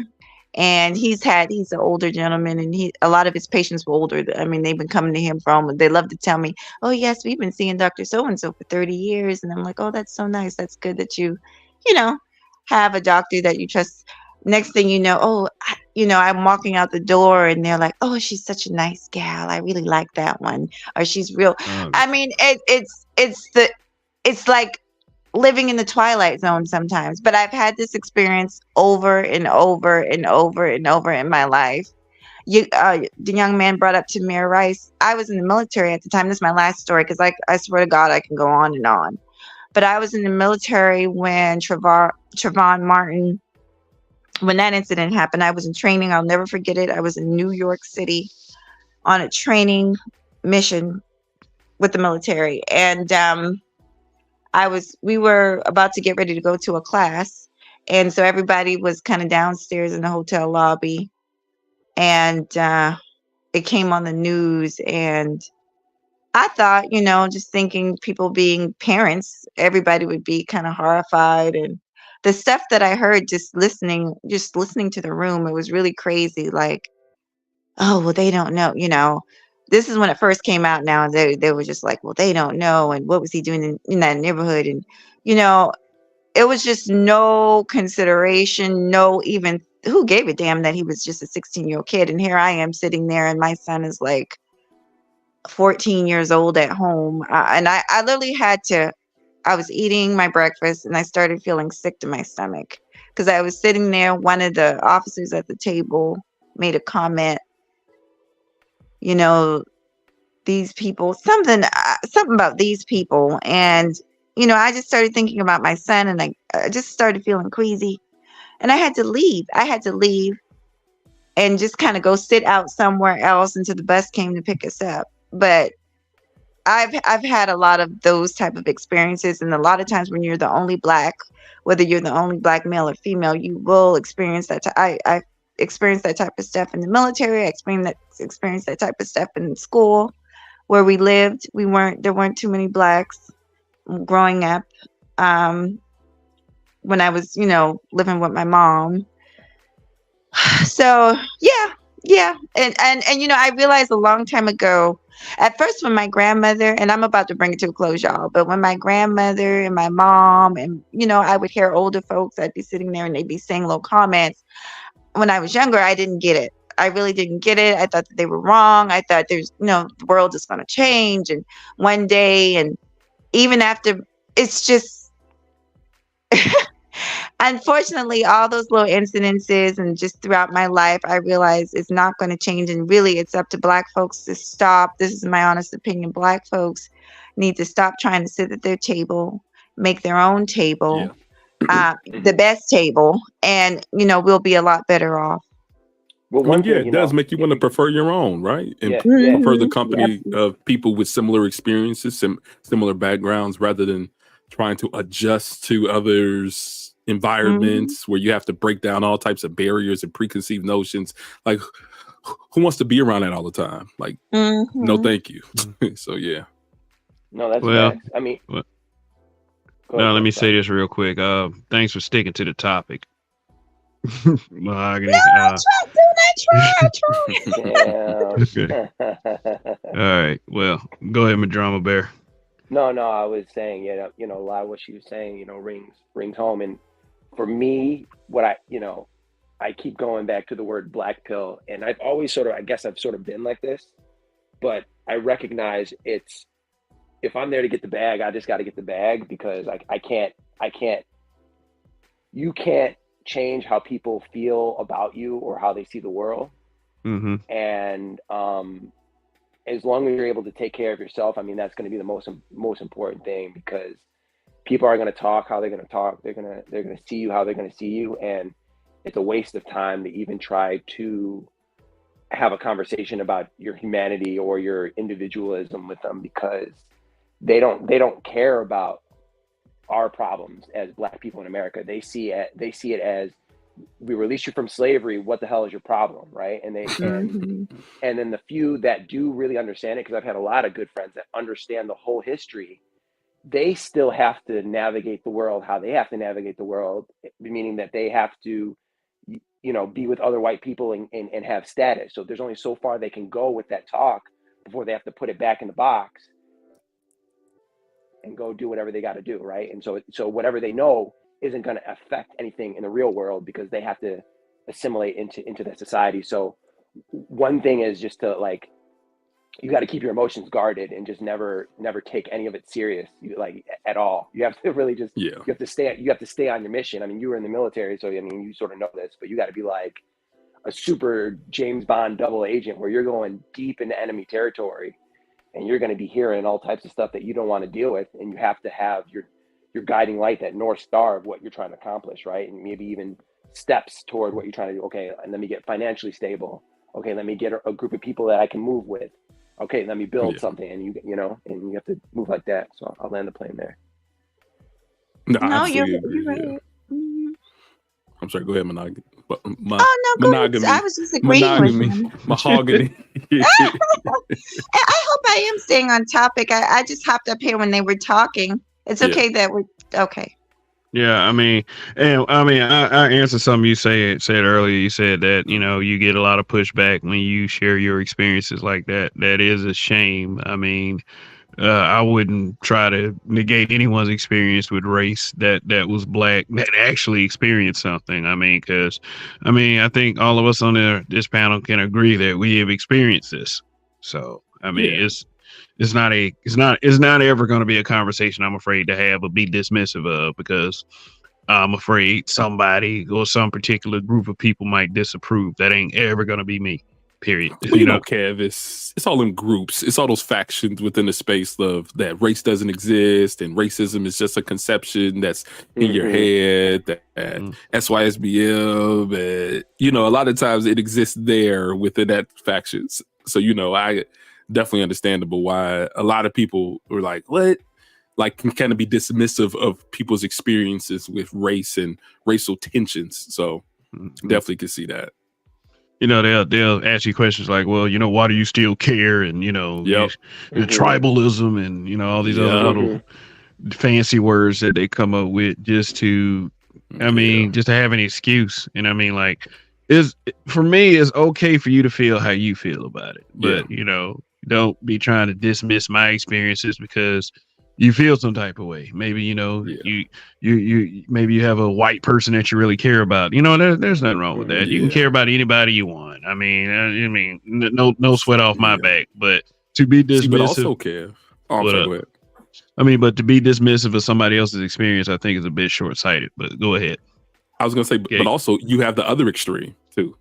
You have the extreme of people that blame racism for everything. Oh, yeah. You have the ones that said that, you know, I've experienced this a lot, right? People saying black men can't get into tech because they're black and, you know, they just won't hire you or something, right? So I think that there's two extremes where people who have had these experiences, either they're dismissed or they're inflated to the point where, you know, racism is this big boogeyman that just will stop you from doing anything. Yeah. So, yeah, I've seen that. But here's another thing I've seen. I've seen people fly off the handle and then they're made accountable. And then they bring up that, oh, it's just because I'm black. You know, this person that made me accountable who happens to be white, just, you know, they're racist for making me accountable. So, I mean, you know, I think that's kind of weak shit too, especially when you can clearly see that, okay, it's not racism. Right. And we got to, that pisses me off too, like you guys are saying, because when there is blatant, it makes things fuzzy for people who don't understand it. Us, we got common sense. We can watch a situation, say, because we've seen those type of situations where an officer is just trying to do their job. I don't care, you know, they're literally they're not being aggressive, they're not doing anything out the way. And another person, I mean, I've seen this with white folks too. They're talking to the officer crazy. You actually see it a lot more with white folks, where they're doing stuff that black folks would never dream about doing. You know, they're cussing the officer out. I watch those type of videos. I mean, they're doing the most. And then when the officer gets aggressive, oh my God, this officer is doing this and doing that. Versus when it's actually, you know, they're dragging some old elderly woman out of the car for no reason. And so it makes people who don't maybe have that type of discernment, it makes it even more confusing for them and harder for them to have a case, you know, because they'll say, well, you know, Yeah, I agree, and that's a problem too. Because the thing is, it does happen, but it's almost like people who cry are the boy who cried wolf, and then when Hmm. it does really happen, it's like nobody wants to hear it or believe it or understand it. Don't even try. So Hmm. yeah, we do have to base things on a case by case basis. I mean, Yeah. this might be a hot hot subject or what thing about the hot take, but I think a lot of the people that rely on that were the clear bad students in high school.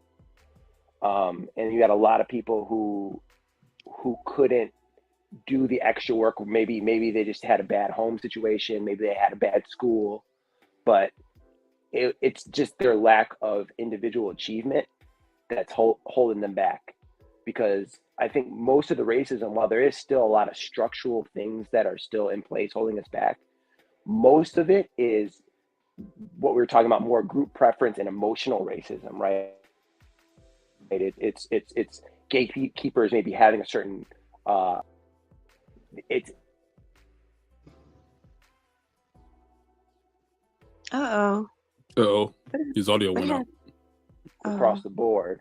But I think for a lot of the people that are crying racism, it's just a case of, if you just get your head, put your head down, you just read every day, you do your work, you're going to find that you're going to be in a place that's way better than you are now. You can move out of crazy areas, and you can have a little bit more control over your life, and you'll maybe have a better lens on what really is the racism that's holding you back and what isn't.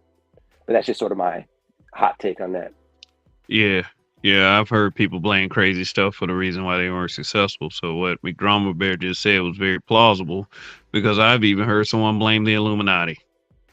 And I just kind of looked at him like, okay, well, I'm gonna distance myself from conversations with you, but come talk to me at any time. I mean, but You're so anyway, nice. Essa Hopeful said, I blame society. Racism isn't the culprit. All right. Thanks for the yeah, I mean, like, racism is definitely a key factor, I would say. I wouldn't, society as a whole has been based on things such as racism. So you're half right, but still you can't count that kind of thing out.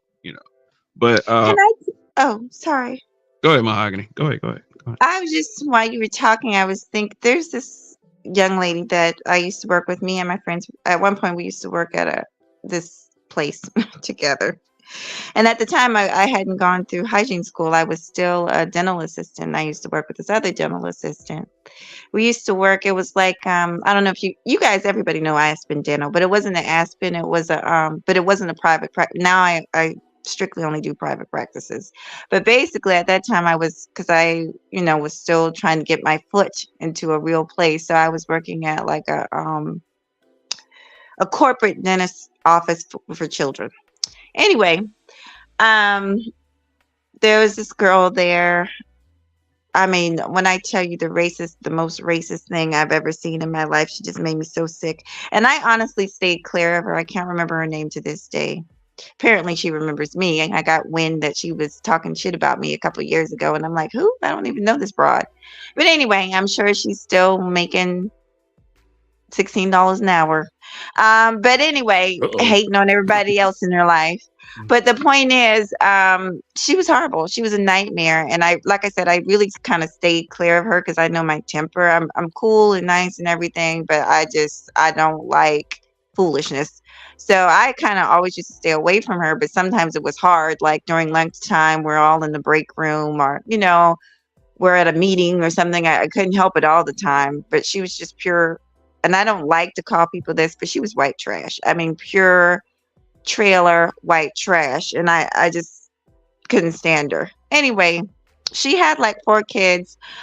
Not trying to trash her, but four kids, maybe 3 different baby daddies. And one of her little kids was young. Little girl used to come with her often. They would wait for her to get off. That's fine. The little girl was as sweet as she could be, but she had behavioral issues. And anyway, at the time, I was kind of alternating between front desk and the back in clinic. So at this time, I was in the front desk, and her little girl came up there, and she was like, "Oh, can you help watch so and so until I'm off. I said, sure. I said, sit her on down here. And I gave her some coloring books and all that and some crayons, and she was fine. She I'll fast forward the story, but I'm about to say, like, what's the story? because I'm trying to be okay. I'm gonna stop being so nice about it. But basically, I was just shocked. She had a mixed child, but she would constantly make comments about Black people and Black kids and our hair texture. She made a comment about me. That's how we fell out. She made a comment. I just started my dreads. So they were really short and stubbly. And she was like, I heard you people don't wash your hair. And Wow. yeah, so me and her had, some bumps in the road. I'll tell you that. But anyway, that was when I realized that you can marry them, you could do whatever, you could have kids with them, you could do whatever. And I often used to wonder, like, who would lay down with you? You are so trashy. I used to think that in my mind, but I would never say it. But I just realized that none of that is going to change when a person has that bread in them. Basically, she had that bread in them from her parents to her grandparents to her great grandparents, that she was just better. I guess not too good for that penis though, but she had that bread in her, and she really, really believed that, and it was just, I felt sorry for her children. That's all I could say, because I can imagine when that child gets older, and she gets even more prettier than her own mother. I just wondered the type of things that's going to come out of her mouth. But yeah, anyway, that was just an experience that I had. Sorry. No. I think because again, me being like one of the only Black kids growing up for the longest time in school, I got a lot of that "can I touch your hair" kind of stuff, and a lot of them, it's you have to be able to parse the difference between, like, a lot of them are just ignorant. They just don't know and don't care to know about our experience, right? And then when they do really see how violent our past was, especially I was on another panel and he was showing a poster of just all the lynchings, like I know I've had to see multiple videos and historical documentaries about the Holocaust and just see how bad it was. I'm sure most people, white people, haven't seen the lynchings and the pictures and the things that they did to Black people, even going back to the 20s, 30s, right? Like, not that long ago, right? And so a lot of them it's too much for them to even realize, and so they just ignore it. And then to the point of thinking they're better, I think the secret is that's how most white people are, because a lot of them are very competitive. They're very competitive in a lot of just petty, stupid ways. And so it's learning to, like, for me, you would have to do a lot of intense things to me for me to, like, go Hulk and go crazy and push the button. Because even if I'm in a life or death struggle and I'm trying to win and I might do something extremely violent, I'm going to be very cool, calm, collected, and think about my next move, because that's the only way you can get out of it. Because I've been in crazy scenarios. And so the only way you get out of it is by, doing the chess moves and thinking about how to get in and out of it. So, for me, I don't compete with them in that way. I just keep my mind on my goal and what I need to do just to succeed. And to that point, I don't even really make that known. So that way no one can sort of, like, sabotage it, because to your point, they think they're better, and then when they see you doing better than them, a lot of times I've seen people sabotage you in weird ways. So I'll end the plane right there. Yeah. We got Essa Hopeful up here. You got the floor. What's good, man? Thanks for coming up. Hey, I appreciate it. Thanks for giving me the floor, man. All right. I think I have a difference of opinion, only because I think the isms can be blamed for what I had put in the chat, what we as society do with society and how we are operating with each other. Like how somebody was saying something about somebody making $16 an hour, or somebody making, less. That whole class structure, I think, has more to blame than race does. Well, I think she was taking a swipe at somebody who was kind of being racial. 15 years later, exactly where she was, but that's what it was. But no, that's what I'm saying. As a people, we are able to be exactly the same place, however many years later, still doing it the same way. Like in the 20s, 1920s, somebody was talking about, about 100 years ago, how, there were certain gatherings, where they would hang people. And instead of that happening, nowadays, what we have is like online, everybody, this person is canceled or banned or, banished. You know what I'm saying? It's a difference in how it's done. But what I'm saying is, as a society, this is what we are allowing, period. Like when we talk about racism and how we don't view each other as the same race, is where we are making that divide and conquer be able to happen.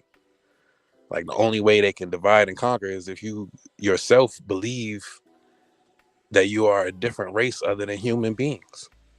So it's like, Okay. once you realize, Okay. I'm sorry, I'm having a Okay. hard time following. Okay. once you start calling yourself a different race other than human, you get what I mean? So you believe? No. I know where he's going. He's saying that there's no difference, like there's no such thing as race or something like. Is that what you're trying to say? No, I'm saying race is like a social construct. It's like Here trying we to go. break people down into, like, say for instance, if you have all black dogs and you put them all in one category, you get what I mean? Versus having a breed. All dogs matter, really? All dogs matter. Yeah, that's right. And they all go to heaven. I get what this brother's saying. So Why can't like, we all what you go to mean heaven? though? Like Yeah, how can you say that race is just a social construct when it's something that's been experiential? Like we've been speaking maybe for about an hour right now of all the experiences that we've had based upon our physical racial features. So how do you, I guess, understand your idea of race being a construct versus the experiences of those who categorize themselves as black? So that's what I'm saying. That category, that whole putting yourself in a box, that is done psychologically. You know what I mean? Your perception of your differences, when you don't perceive how we are more alike than we are different, is where we are making. Yeah, we are, but I'm saying, like, how do you?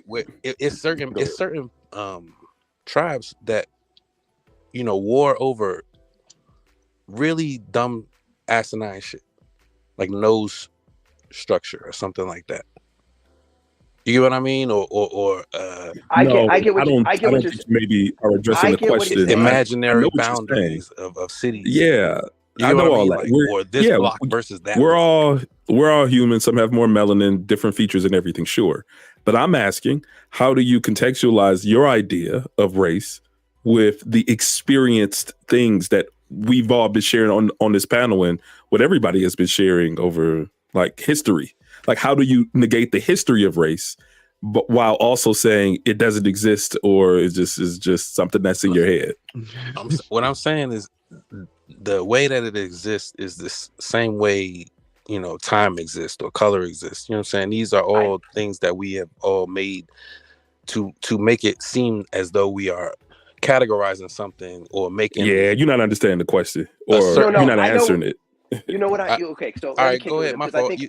I think you're talking on a metaphysical level, and I'm very much into metaphysics, and so I know what you're saying.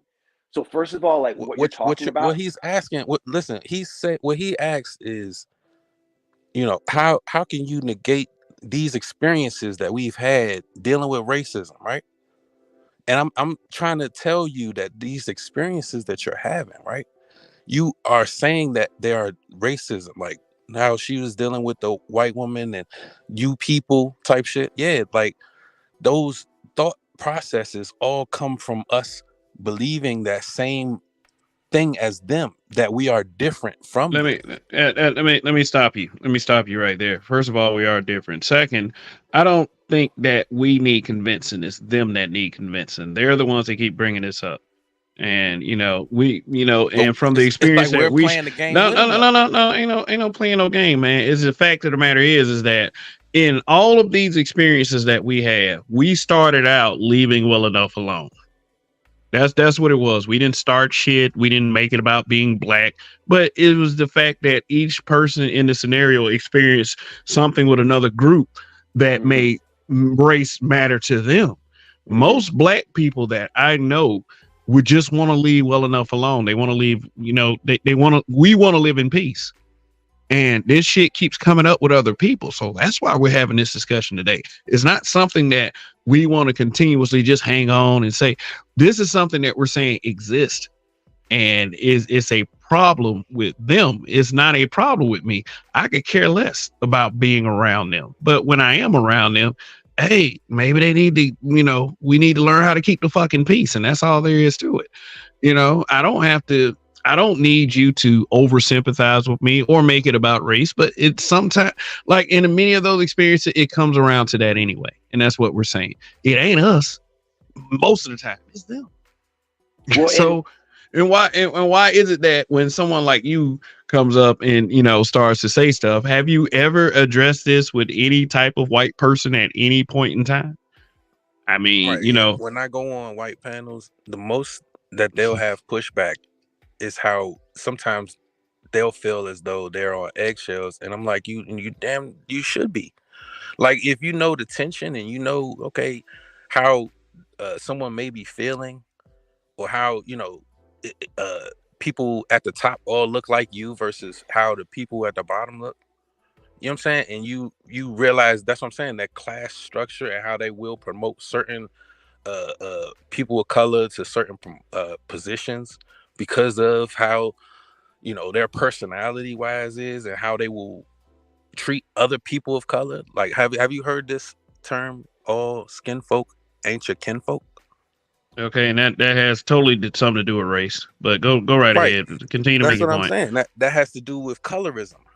Oh God, here we go with this shit. No, it's not. That's a racial If I say all colorism. skin folk ain't your kinfolk, how can you say that's about race? That's not colorism though. It's definitely about race. That's literally exactly what all skin folk. That is. All skin folk ain't kinfolk ain't about colorism, bro. It ain't like that's dark skinned people saying that about light skinned people. That is absurd. We're talking about the mentality is like how you approach your own blackness. If all skin folks ain't kinfolk, basically you're talking about coons. That's what they're talking about. Coons and sellouts. That's not colorism. So coons and sellouts, that's a whole different race of people. No, it's not. It's a mentality. Yeah, I don't know, man. I thought, the way it was explained to me, and I think we've all heard that saying, all skin folk ain't your kinfolk. But like when you look at certain places around the world, like you have dark skin Indians, Asians. You have different Africans different countries in Africa, but they're from completely different tribes. So I was just maybe just because they have dark skin doesn't. Even simpler is black stab you in the back just as well as somebody from a different race. True. I think that's a lot of times where it's used. Yeah, I agree. Yeah, all skin folk and kinfolk is implying that there has to be a 100% group loyalty. In many cases, like when you black, we supposed to just Voltron up and get on code. As far as who your kinfolk are now. But my expectation has always been that, I do understand that some people who share my skin color ain't gonna have my best interest in mind. So, that's something that doesn't surprise me, but to try to differentiate that from just trying to make that a separate conversation from race, I don't think you can necessarily do that. Well, I think I understand where he's coming from, but I want him to understand that this idea of removing the idea of race and everything's just an ism, that's a complete abstraction. And for humanity to be able to get to a point where everyone understands that, we're hundreds of years away from that. I want you to understand that. Like, the reason why we have division in the world is because a lot of people still aren't able to eat, right?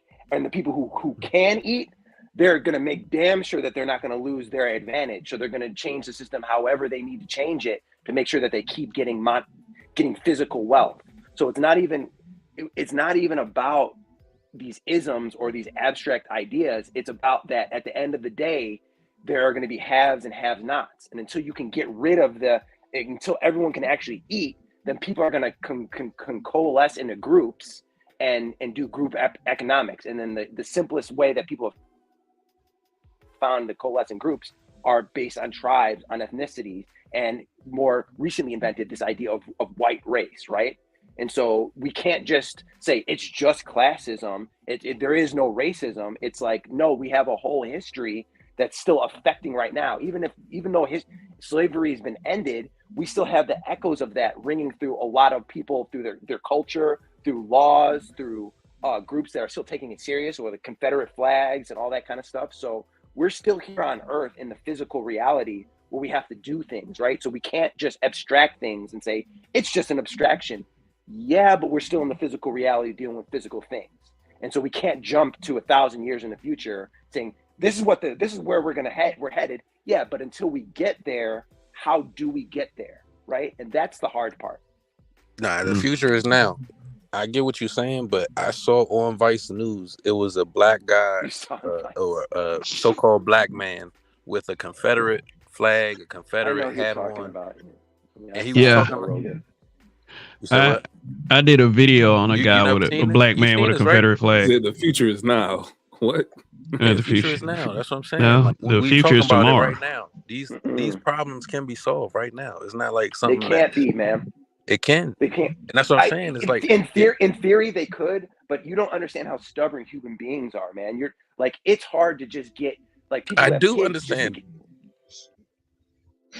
Then why hasn't it been? Because I'm curious to know, because I completely understand what you're saying. Basically, what you're saying is, I remember when I was little, like people would say, oh, there's no color difference, there's no this and that. But clearly, when you're looking on the news, people are getting shot and the whole Rodney King. So clearly, even though we might not want to see color, other people see color. So my thing is, you can't get everybody's not going to think like you. It would be nice if people had a good heart like that. But like Kevin just said, the fact is, and like I just said, that young lady didn't have a chance in hell. She was bred that way by her grandparents, by great grandparents, and it ruined her. It ruined her, and she's probably going to ruin her daughter, unfortunately. So what's your, if you say it can be changed, how to change it? Like how you said, you know, oh yeah, her daughter probably going to, no, her daughter's probably going to see that the issues and realize, okay, nah, that's not the way to be. The children of now are able to tell their adult parents, no, you are wrong. I just went on Google. You are actually, no, that is not what it, you know what I mean? Like, that is what's happening right now. Nice. We are realizing, okay, people are not crayons. You know what I'm saying? We may all bleed the same red, right? Veins may look like inside is blue, but you get what I'm saying. If we have the same anatomy, same belly button, are able to procreate, saying you are a different race is like you are a dolphin. Bro, no, that's a different species. Let me read that. Stuff, man. He just yeah. Let me read this super chat real quick. Thank you, Detroit 313. He said, "Then how can you fix people mindset with broken, corrupt mentality?"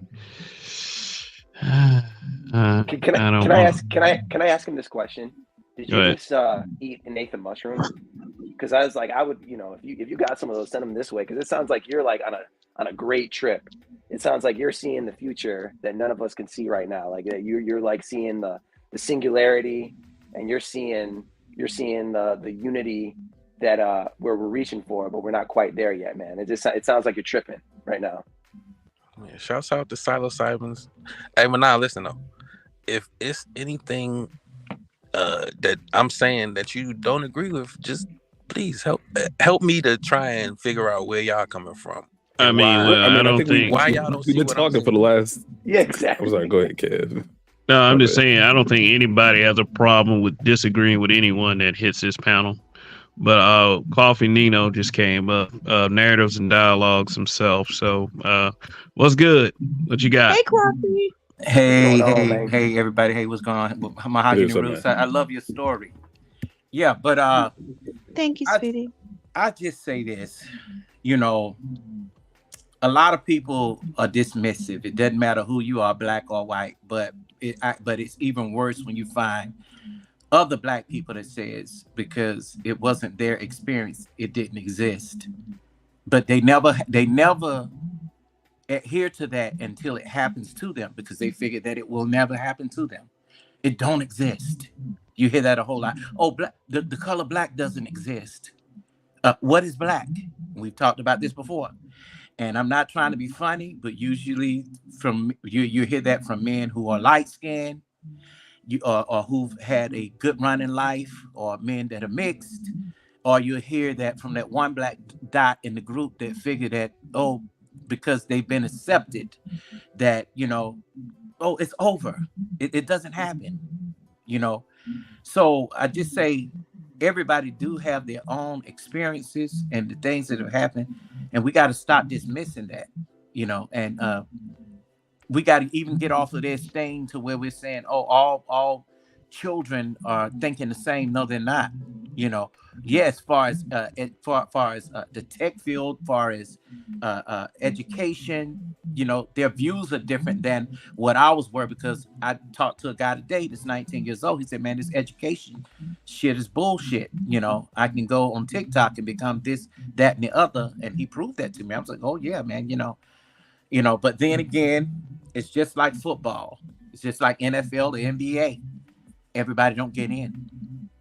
So I'll land right there for now. Okay, look, I get what you're saying, and I'm, you know, light skinned, whatever, and I might have not experienced the same, whatever, but. Oh no, you're not light skinned, Issa Hopel. You know, I've definitely experienced. You're not light skinned, brother. You're a black man. I can see you. You get what I'm saying? All that light skin, dark skin shit. But that's what I'm saying.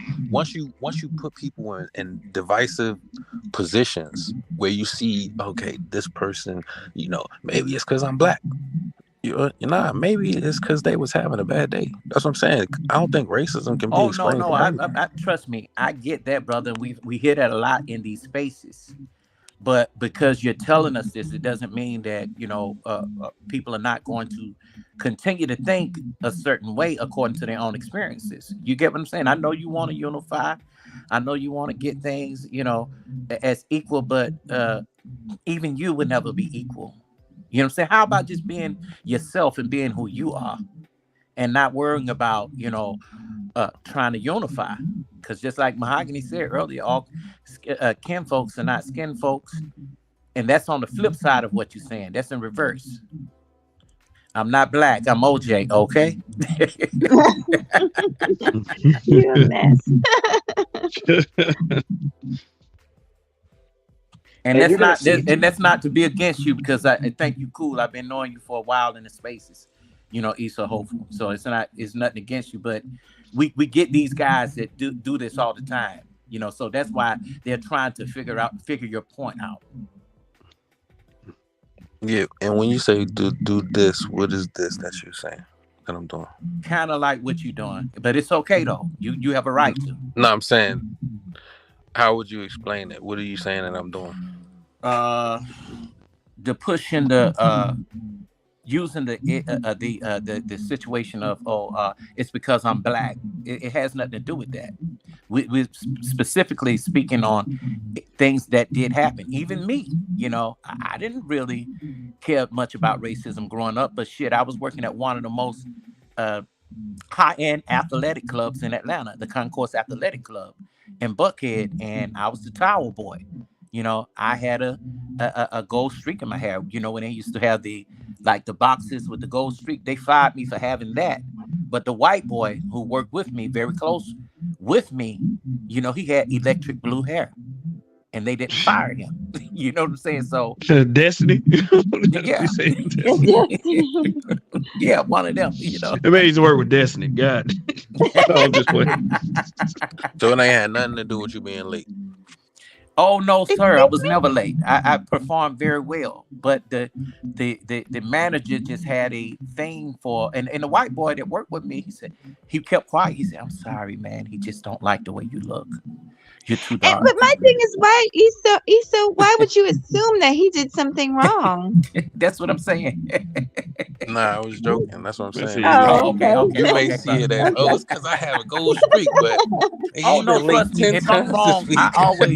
if I'm wrong, I always try You to taking assess. extended, lunch breaks. You know what I mean? But let me tell you it's because something. of the gold streak. Nah, But hold up, brother. One thing about me, if I'm wrong, I try to look deep within myself to see where I may have been wrong. I'm not one of them that goes into say, "Oh, it's because I'm black." so You you know, don't think putting a gold streak in your head was wrong? no, it wasn't. Why can't I? If he could put a electric blue hair in his head, why can't I have a gold streak? And Why that be can't the I not issue. do It's that as like a you black want to be man? the same amount of wrong and get away with the same wrong shit. But why You is shouldn't that be having blue hair wrong? just like you shouldn't be having gold Well, you streaks. know, one thing too is Oh like, my have you God. seen those situations with high school wrestlers where the high school wrestler had dreads, and all of a sudden a white referee made him cut his dreads before a match, Oh yeah, I remember that. right? He And made that's locks happened in. multiple. He ain't know That's that. happened multiple times. And this wasn't his first match, right? This is someone who's like clearly dedicated to this craft, and all of a sudden he's run up against someone who's, I don't feel comfortable with the way your hair is, cut your dreads. I don't think if you were in a situation where majority black, where you had a black referee, where he would do that, right? Because we have a shared experience where they understand like our hair grows differently. You know, putting it in dreads is a way of sort of keeping it clean while we can still grow it. Why am I going to make him cut it if it's not interfering with the match? But because white people don't have that same shared experience, for some of them, it's going to be scary to them. So seeing gold streak to them, they might think gang member for no reason, right? And they get scared, all because of whatever they see on the news. And so these things are real things that you can't just change with isms and these abstract ideas, right? It's changing humans is like is you're talking about human history, man. Like it's not like something you can just do by you just talking, right? Like you have to have a clear plan of how you would do it, and that takes power, money, resources, and a lot of time. But you know what though, McDrummer Bear, and I've sat and Issa Hopeful, nothing against you, because I think you're cool. But I've sat and listened to you up here, and I heard you you tried to debunk every situation that everybody said up here. You went into did you do anything wrong? Why do a person have to do anything wrong to not to be disliked? No, I'm not saying you have to do anything wrong for somebody to be racist. Well, all I'm saying is for you to perceive it as racism, you have to perceive yourself as inferior to the white people. That's what racism is about. No. That's not true. Hell no. Racism is about. The fuck, bro? Where are you from? Talk about white race. Where are you from? What are y'all really saying? Where are you from? And when you saying dread, where are you from? How old are you? Words have power. I want to know. I'm from the east side till I die. East side till you die. What east side are you talking about? East side, the East Coast. The East Coast. Okay. All right. United States of America. Oh, okay. He'll be over there on damn, what's that man name? RBR panel sometime. Oh God, that guy.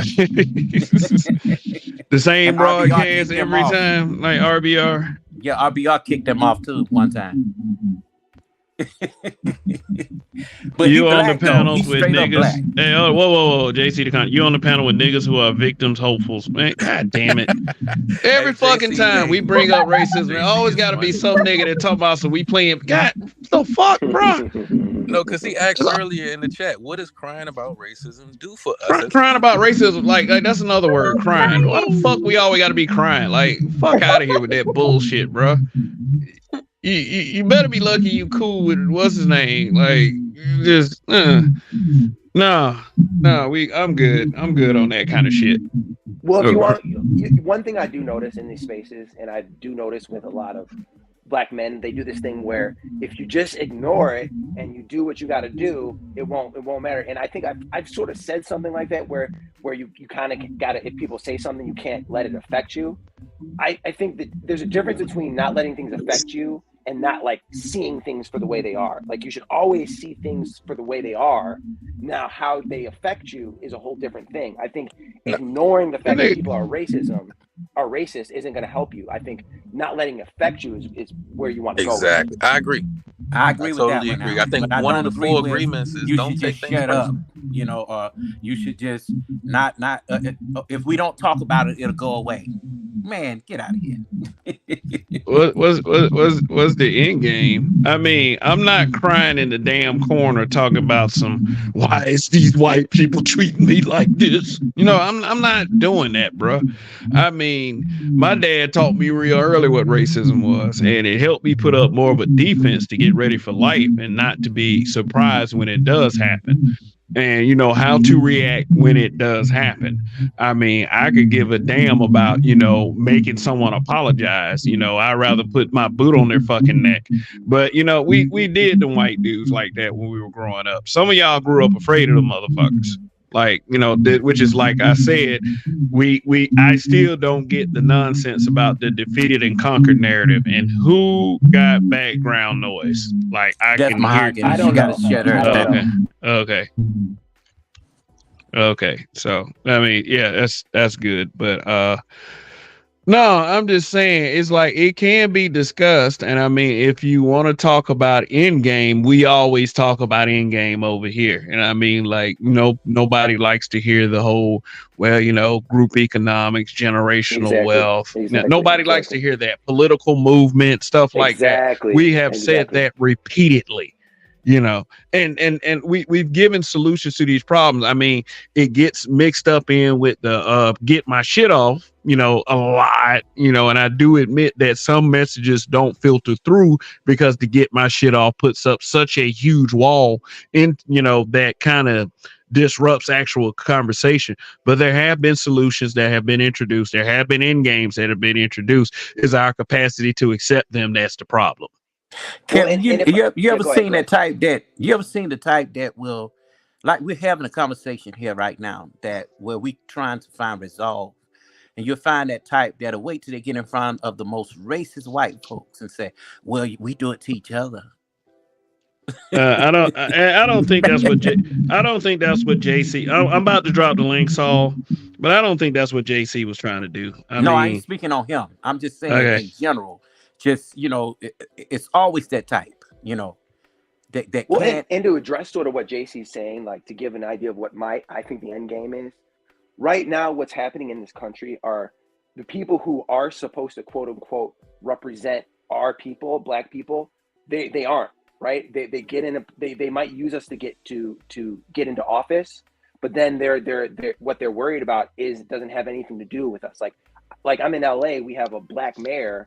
I've never really heard her talk about Black people in general. If anything, it might be Black women or single mothers or something. But all the time when we have Hispanics like in power, they're talking about his specific things for Hispanics, right? When we have Asians in office, they're talking about specific things for Asians, right?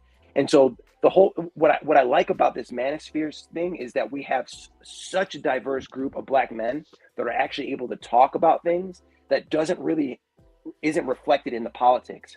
And hopefully what this starts to do is reverberate out and really create a real conversation in politics, because what that's going to do is create competition against all the other political groups. And if we can get a loud enough voice, we might actually be able to get things accomplished, right? And when things are accomplished, what I think America doesn't realize is that if we can solve problems for Black America, those things can be copy pasted to all other groups across the nation, right? Like if we do well, the country's going to do well. And I think a lot of people have it in their head that it's the complete opposite, right? And so the end game is if we can get politics to care about what we're going through, it'll create an environment where everybody's going to benefit in the end.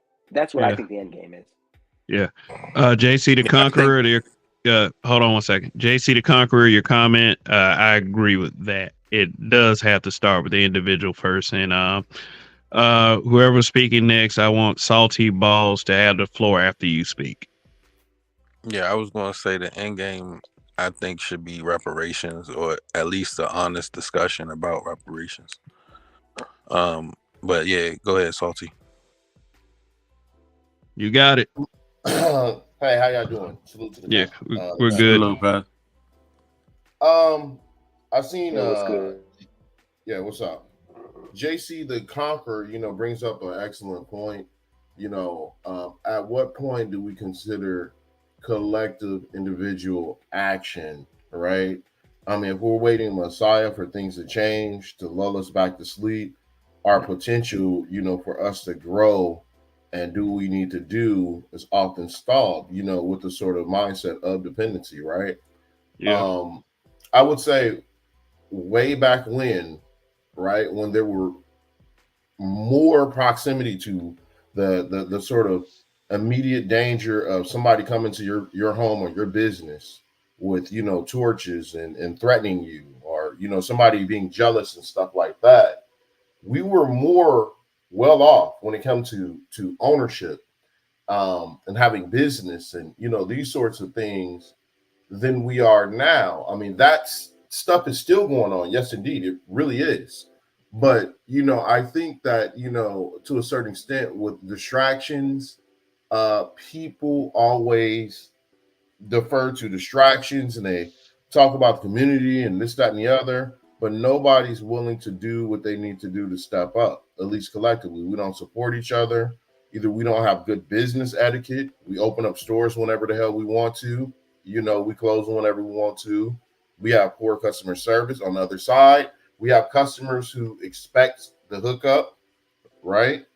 We give everybody else respect when it comes to, the market. Once we realize and accept the fact that we're in this market, then we'll be better off. You know what I mean? Like, we can't go over to these private clubs and tell them what they should be doing and expect some sort of morality to kick in for somebody who's built an institution for them and their kids and expecting a break. We can't do that. That would be just as much as, the people, the alphabet people coming into your house expecting you to, assume the sort of values, culture, and mores as they do. You know what I mean?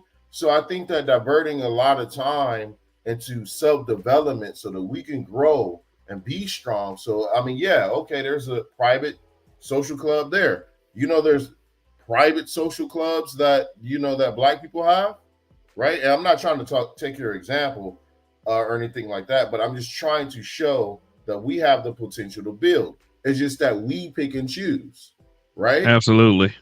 Okay, like, you got people who spend billions of dollars every year on Jordans.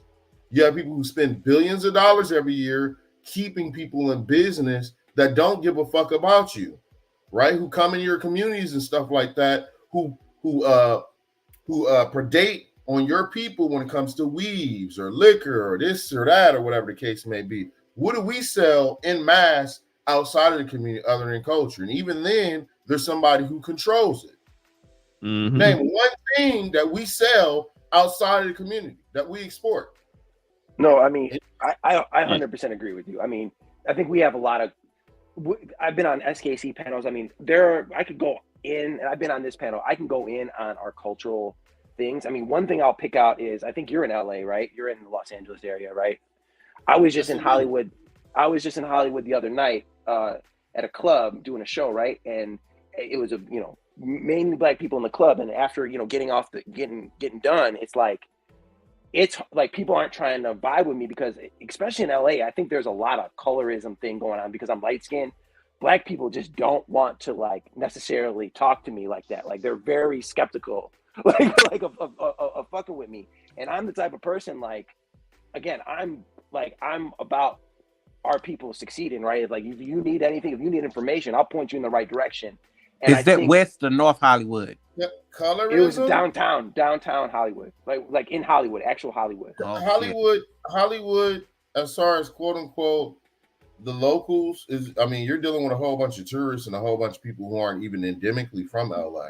No.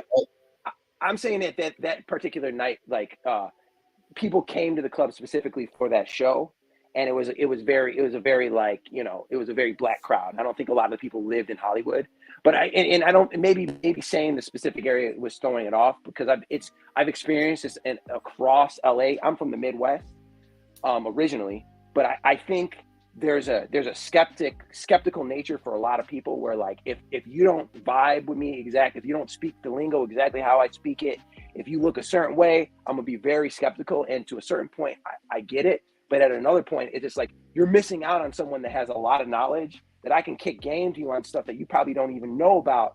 And it would probably help you out in a lot of ways that you wouldn't even imagine, right? Like I'm the type of motherfucker that like I can help you out with like what do you need help with? You need help getting shit done. It's like I can, if you need advice on this or that, whatever. I'm the type of person that I can help people with their homework. It was no thing back in the day, right? And I think when you're not willing to get outside of your comfort zone and deal with people who are definitely of your race, but maybe aren't exactly how you vibe, you're already cutting out a whole bunch of your power, because you're not going to be able to go do that with white people or Asians or any other group, right? And so if you're not trying to expand within your own racial group to the fullest, you're already tying your hands behind your back. So I'll land the plane right there. Hey, Okay, man, let me ask you this then. Let me ask you a couple of things. Our race have been, exploited by people who might not necessarily have our best interests at stake. People who even look at us, right? I mean, who even look like us, right? So there is going to be some like doubt. Who are you? I don't know who you are. What ties do you have and stuff like that? Let me ask you this. Are you Greek? Oh, hell no. What a Greek in Yeah, terms I was just about in to say terms that of, same thing. It's like if you talk about group economics, we got to define the group first. Like yeah, I'm not, somebody, I'm somebody super chat So asking what he was about asking when he said political Greeks, affirmative party. I'm not in a but fraternity. when in a black you don't fraternity, belong no. to a fraternity? Okay. All right. So you don't belong to a fraternity, right? Okay. And then, I mean, which, believe it or not, does have some sort of instruments of would you say, screening, right? Because when you join those organizations, it's almost like there is some sort of a commitment to the Black community and the overall well-being of the Black community. So, okay, you're not Greek. Okay. Are you part of any like anything else? You know what I mean? Like, that would for the most part be Black affiliated, because here's the problem in LA in particular. Let me ask you, you're from the Midwest, right? Where about? Chicagoland. Oh, good. Okay. Chicago's my second home. Okay. Now, I'm going to tell you this. Chicago will be analogous to LA. All right. Now, and I know that Chicagoans are very, very territorial. Agree or disagree? I'm not going to disagree with that at all. No, Okay, the same thing applies to LA. It does. It does, unfortunately. You know what I mean? Who are you? I get you. Is there any affiliation? I have to be careful with my social circle and stuff like that. I'm going to tell you this, okay? I feel you. I grew up, okay, in what would be LA's equivalent of Inglewood in Chicago. Okay, I grew up in this area called the Watts District. I don't know if you're familiar with it. Okay, all right. And fortunately enough, you know what I mean. Like I was able to, do what I need to do, at the university level, and actually associate with myself with Black people who are about Black progress and things like that. You know what I mean, right? And to be honest with you, like I'm straight, I'm good. You understand what I mean? So, my folks did what they needed to do as far as, the intergenerational wealth building type of thing. You understand what I'm saying? What I'm saying is we can't go to other people's institutions and expect them to give us the benefit of a doubt. If I have a store, if I have a business or whatever, in fact, I do have a business. And, I'm going to just say, people are in the same social circles, whether it's the criteria that's used, them being part of a Greek letter organization, or is it some sort of direct reference from someone else? That's not color related. It just happened to be that a lot of my employees are Black. Are you following me? Definitely, bro. I'm 1906, so I know. No, okay. I agree. I agree with what you're saying. I mean, I guess the point I'm trying to make is that, like, even if I was affiliated with a Black fraternity, it's not really practical for me to enter in every space and then just call out whatever fraternity I'm in order to network with people. Like, I think I could use that, right? But I think the larger point I'm trying to make is, and I've brought this up before, in LA, where there's several hip hop outlets, right? There's Vlad TV, there's No Jumper. And these are the biggest hip hop outlets, and I say hip hop because hip hop most people consider it's a black staple, right? It's like it's our thing. Now you might have some Latinos that disagree. You might have some, some West Indian or Caribbean people that might say it's theirs, whatever. But we'll just say that hip hop is our thing. But the people who are really at the top of the hip hop media agency are white people. And I watch No Jumper all the time. You have people who are gang affiliated going on there, and they don't really know Adam 22 like that. They're just going on there and they're trusting him with all types of stuff because he's giving them a little bit of a check, right? But then when it's just talking about, no, I get it. But when we're on the level of, I guess what I'm trying to say is, it seems like our people will give other races more of a benefit of the doubt than our own people, right? So it's like, Facts. it's like you're basically telling me that I have to join all these organizations, when all I'm saying is I'm just talking about being in a club, hey, what's going on? And to your point, in Chicago, listen to me, I sound very white. I grew up in a very white, I'm not gonna deny that, but I really didn't have a problem as much in Chicago talking with like other black men as much, right? Like they recognize where I was from, whatever, it's all good, we can smoke some weed, we can be cool. LA, bro, it's like a whole other level, right? I recognize the difference in regions, but it is something that is sort of common. So the point I'm just trying to make is, like, someone like me is a huge benefit for the community, bro. Like, and I'm not trying to switch sides. I'm on this side. Like, it doesn't matter how hard it is to network, but it's just like, and obviously I need to build my stuff up, but what I'm seeing is we're not networking with the people that actually can help build those organizations that you're talking about. And McDrummer Bear, I get that, but let me ask you a question. Well, I ain't gonna say, I'm just gonna make a statement. Yeah, you go ahead. California and New York are not walk-in states. Everybody is watching over their backs. Mm-hmm. So I don't think it has anything to necessarily deal with race. It's like, fool, who you are. That's fair enough. It's more like that. You know what I'm saying? So I know what you're saying. You feel like you should be getting more love. So that's why I kept asking you what part of Hollywood you were on. What side Yeah. Because I know, like, if you go to certain parts of West Hollywood, or if you go to Soho, I mean, I was like, damn, I know you went at Skinny's, or nowhere like that, a club like that, because all colors are in it. I mean, like, all light skinned, dark skinned black people. I mean, I've never really even seen that, and I'm there. I used to go there a whole bunch, and I'm up here in San Francisco, and we don't even get down like that. I mean, and Salty, he knows that too, because he lived up here. Mm-hmm. Yeah, 7 years. And again, this isn't, and I'm not putting anyone down, and it's not, I recognize, I'm a special case, I'm a certain kind of person. So I'm not expecting people just to, like, be my friend right off the gate.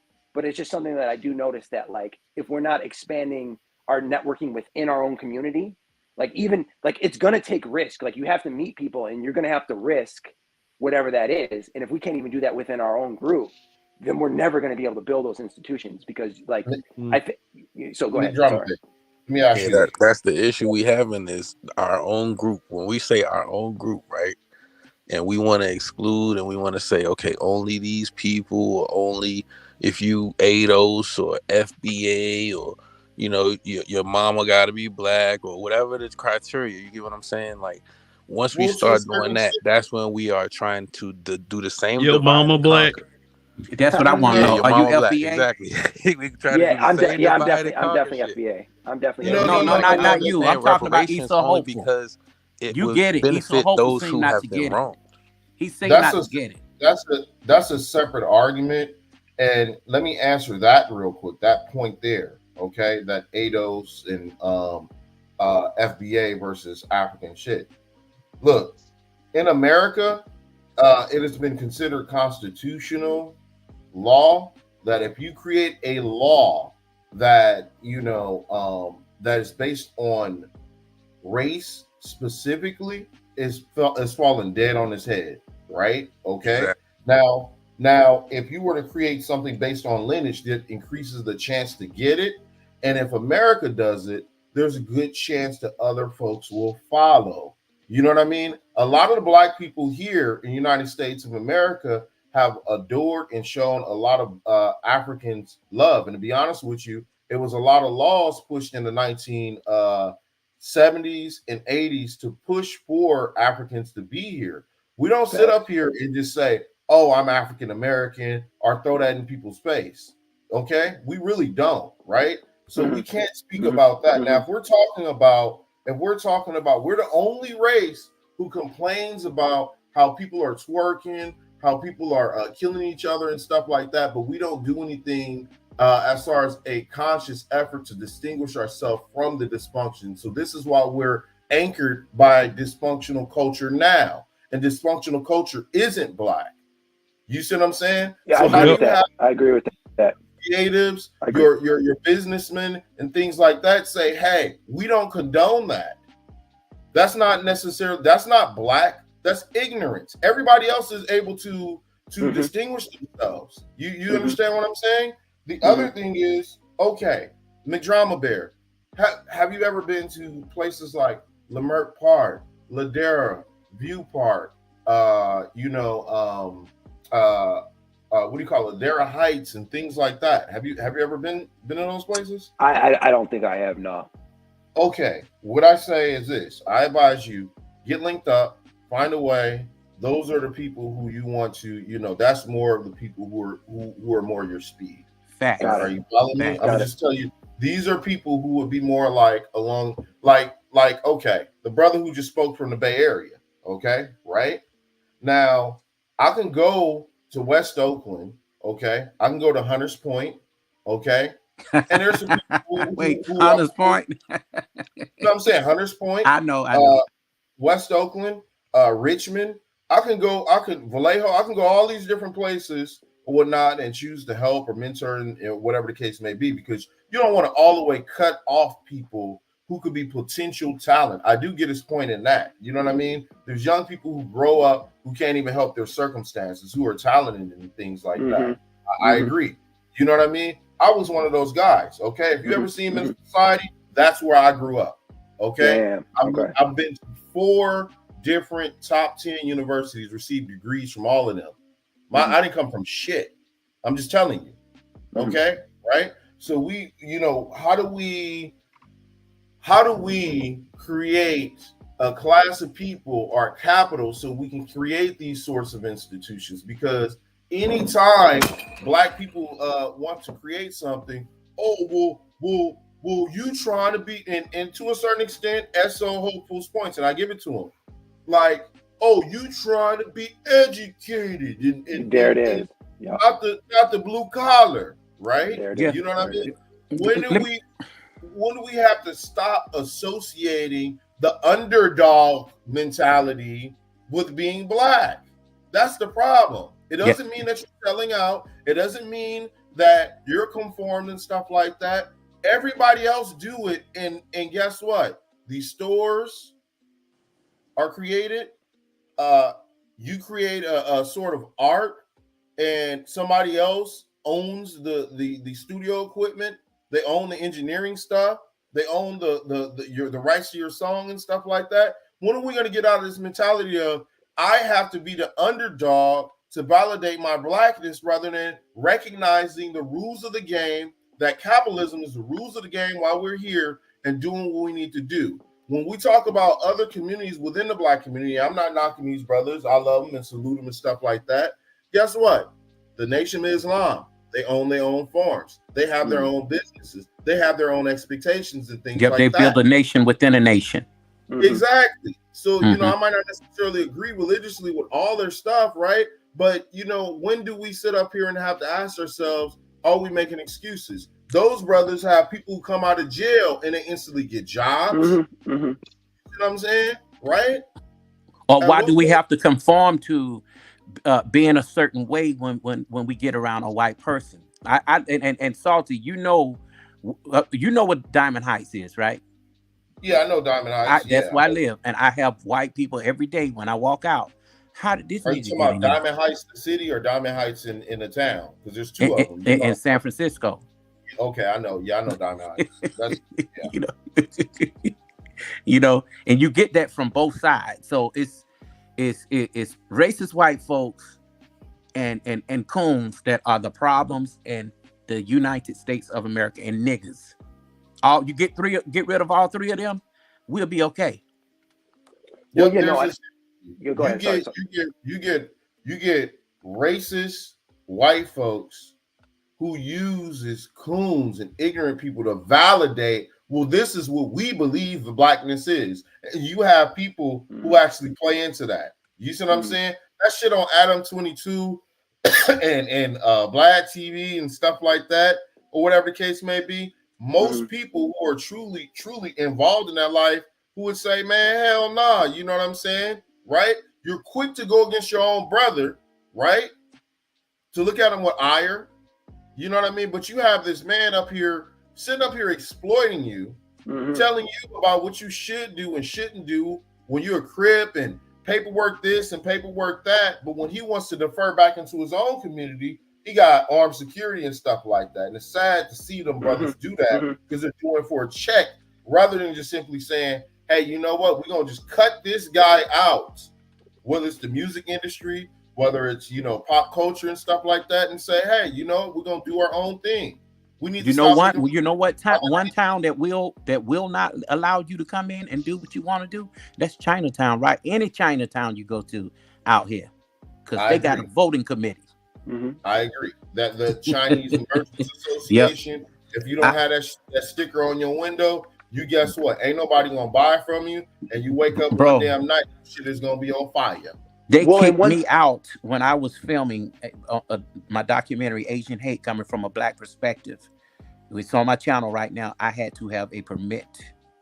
Well, you know, and I think one of the things that sort of gets to the core of the argument is this idea of the educated lame versus the sweet street dude, swag dude, pimp, Mac, whatever, right?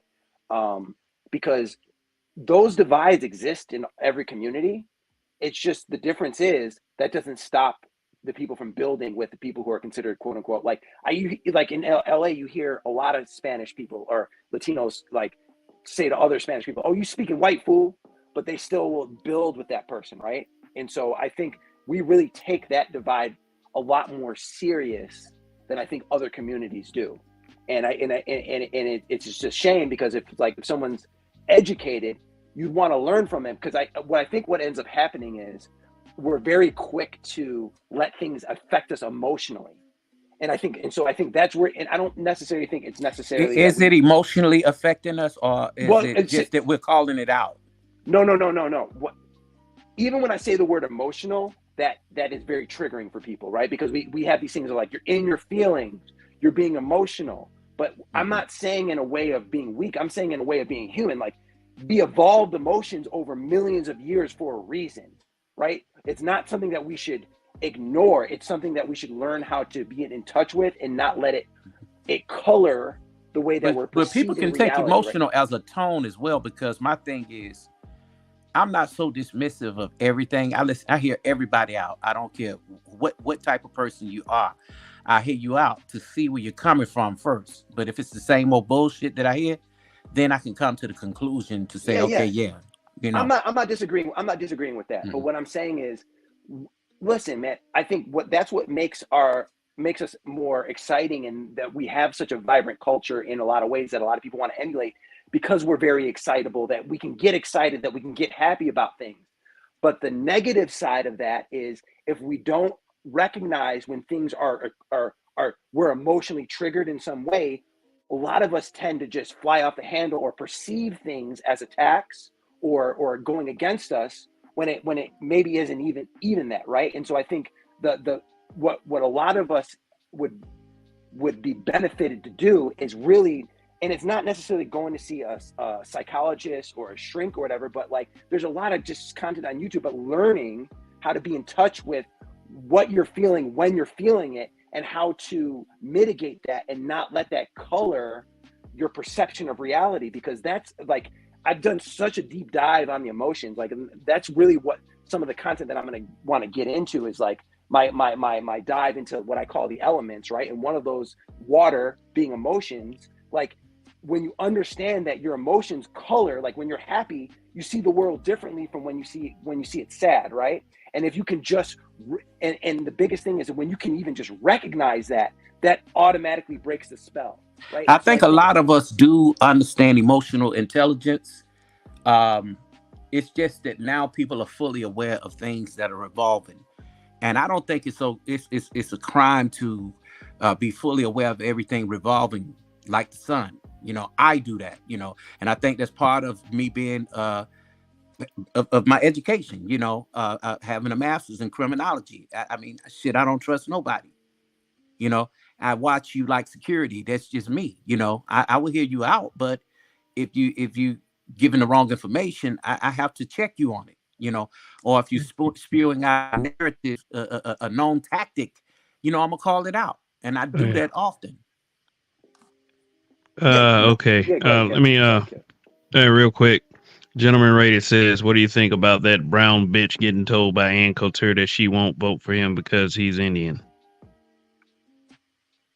I didn't see that. I don't pay attention to politics like that, so I don't know. Brown bitch. Ooh, well, wow.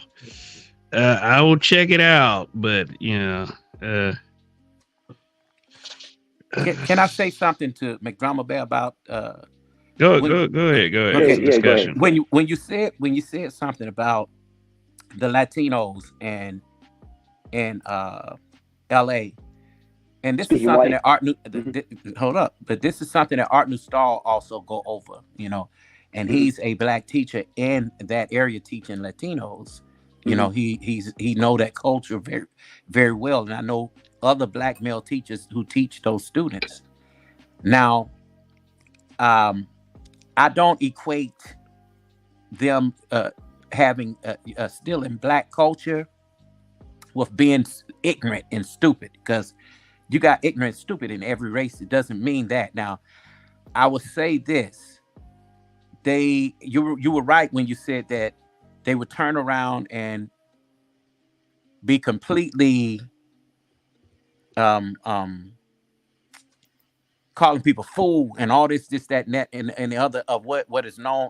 Even use hip hop culture in the place of to say that they are hip, they're this, they're that, and the other, but yet they would turn around and get the best of both worlds and go right down to go to vote with racist white folks.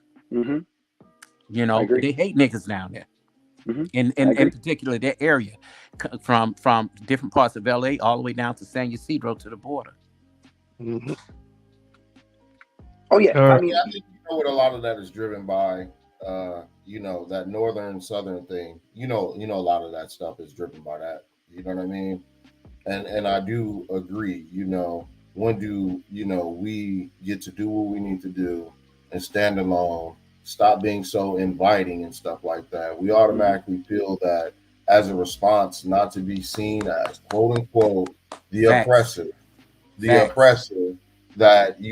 we should not exclude. Yes, the hell you should exclude. You know what I mean? There is quote unquote hood folks. There's people who sell themselves. There's people who gamble and stuff like that in Chinatown. There's a reason why Chinatowns have existed for a long time, and not only have it existed for a long time, they've avoided. It's like, oh, you want to section us off over here, but we're gonna flip it against you, right? Now, just like there's all these different Chinatowns in these different places and stuff like that, very rarely do you actually see those people reside there unless they're newly arrived. So in the case with LA, you have people who have expanded from living in Chinatown. They have a business there during the day, and they're in places like Alhambra, Monterey Park, Arcadia, right. And things like that. And the You're places right. Carson. You said where? In Carson. Yeah, Carson and things like that. You know what I mean? And then you have other in the Bay Area, you have, the same thing going. You have in Oakland and San Francisco, they have their own respective Chinatowns and stuff like that. But they use that as an impetus to for jobs for their own community, for a sort of economic kind of driver and stuff like that. That's but guess right. They what got they their do? own banks and everything there. Exactly. And But guess but what? you know what though? They have their own. They have what we have, but they have their own Capital One. They have their own everything. But it's Now- China's. Yeah. Yeah, exactly. Now take a look at this. When we talk about the quote unquote post Reconstruction Black man, when we're closer to proximity to slavery, okay, we had our own mutual aid societies. We had our own banks. We had our own means of, borrowing and loaning and stuff like that. Now, anybody from Chicago would know the policy game. Okay, anybody knows about Policy Kings, where people will pay up and it will be a lottery and things like that, right? That was really like playing the numbers like back in the day in Chicago started that. okay. Now check this out. Now check this out. Even when we did have people who were doing wrong, they were to a certain extent on the same page of folks getting ahead. Now, guess what? When people needed capital to buy a home, right? Okay, we're gonna put all this money in a pot, right? And this month somebody takes out a loan. This other month somebody else takes out a loan. This other month somebody takes out a loan and things like that. You see what I'm saying? You don't think that same thing goes down in these other places and things like that, where there's some sort of gentleman's understanding, but the gentleman's understanding is if you're gonna do the stupid stuff, do it over there, and that's not gonna anchor the culture of the community. There's a difference, you know what I mean? Right? No, that's I think both of you brothers came to the point of what I'm trying to make, and it's like we can't let the negativity in our community define us, but at the same time, like we have to take the risk of associating with each other. Now, to what Coffee was saying is like you were saying like, don't just trust people because you're talking to them. Don't give them your social security number or drop a business the first time you talk to somebody. But what the rule should be is like, if you're Black, I'm going to give you a chance, because I think that's what makes Chinatown work. It's like, as long as you're Asian or the right kind of Asian, as long as you're Chinese, I'll talk to you. Now, if you're on some bullshit, That's right, and I'm glad that I'm glad that you said the right kind of Asian, because Asians hate Asians. Exactly. So you have to be of the right kind. And what I think the right kind of Black person is ADOS, right? Like for us, it's your attachment to slavery. Now, that doesn't mean we don't do business with other quote unquote Black people, right? But it's as long as you're like, I'm American, my lineage is tied to America, right? I'm gonna at least hear you out, right? We might not be from the same hood. I might be a street dude. You might be an educated lame. I'm at least going to talk to you, chop it up, see if there's any type of mutual, understanding, and we can go from there, right? I don't think it's a thing where we don't we just trust everyone that we talk to. But I do think, like, in order to build things, you have to be willing to take risk. Like in business, you have to take a risk, right? And so if you're not willing to, and so everything is going to be risk. And I think we're very risk averse for a lot of good reasons. Can I say under conditions? Yes. Do you remember where black businessmen who were high society executives in the music business and in Hollywood, they would never give the average hustling Black dude a chance on the streets, even though he was a big time a rapper. But now you see that they have taken the dirty money and put it with the good money, and right now it's just about group economics. Now, if we worry about our reputation, I think that money just wins out every time for some reason, man. Whether you good or bad, it's pretty messed up. But that's how it's working, I think it's about money. Let me ask you this.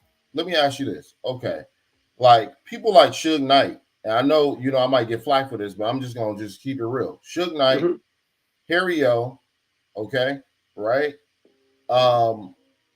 They get a bad name. Okay, they really do get a bad name, because when NWA came out, okay, who did they need for industry validation and access? Okay, there was a gatekeeper. Okay, which was one of the biggest reasons as to why, quote unquote, Ice Cube left, right? Okay.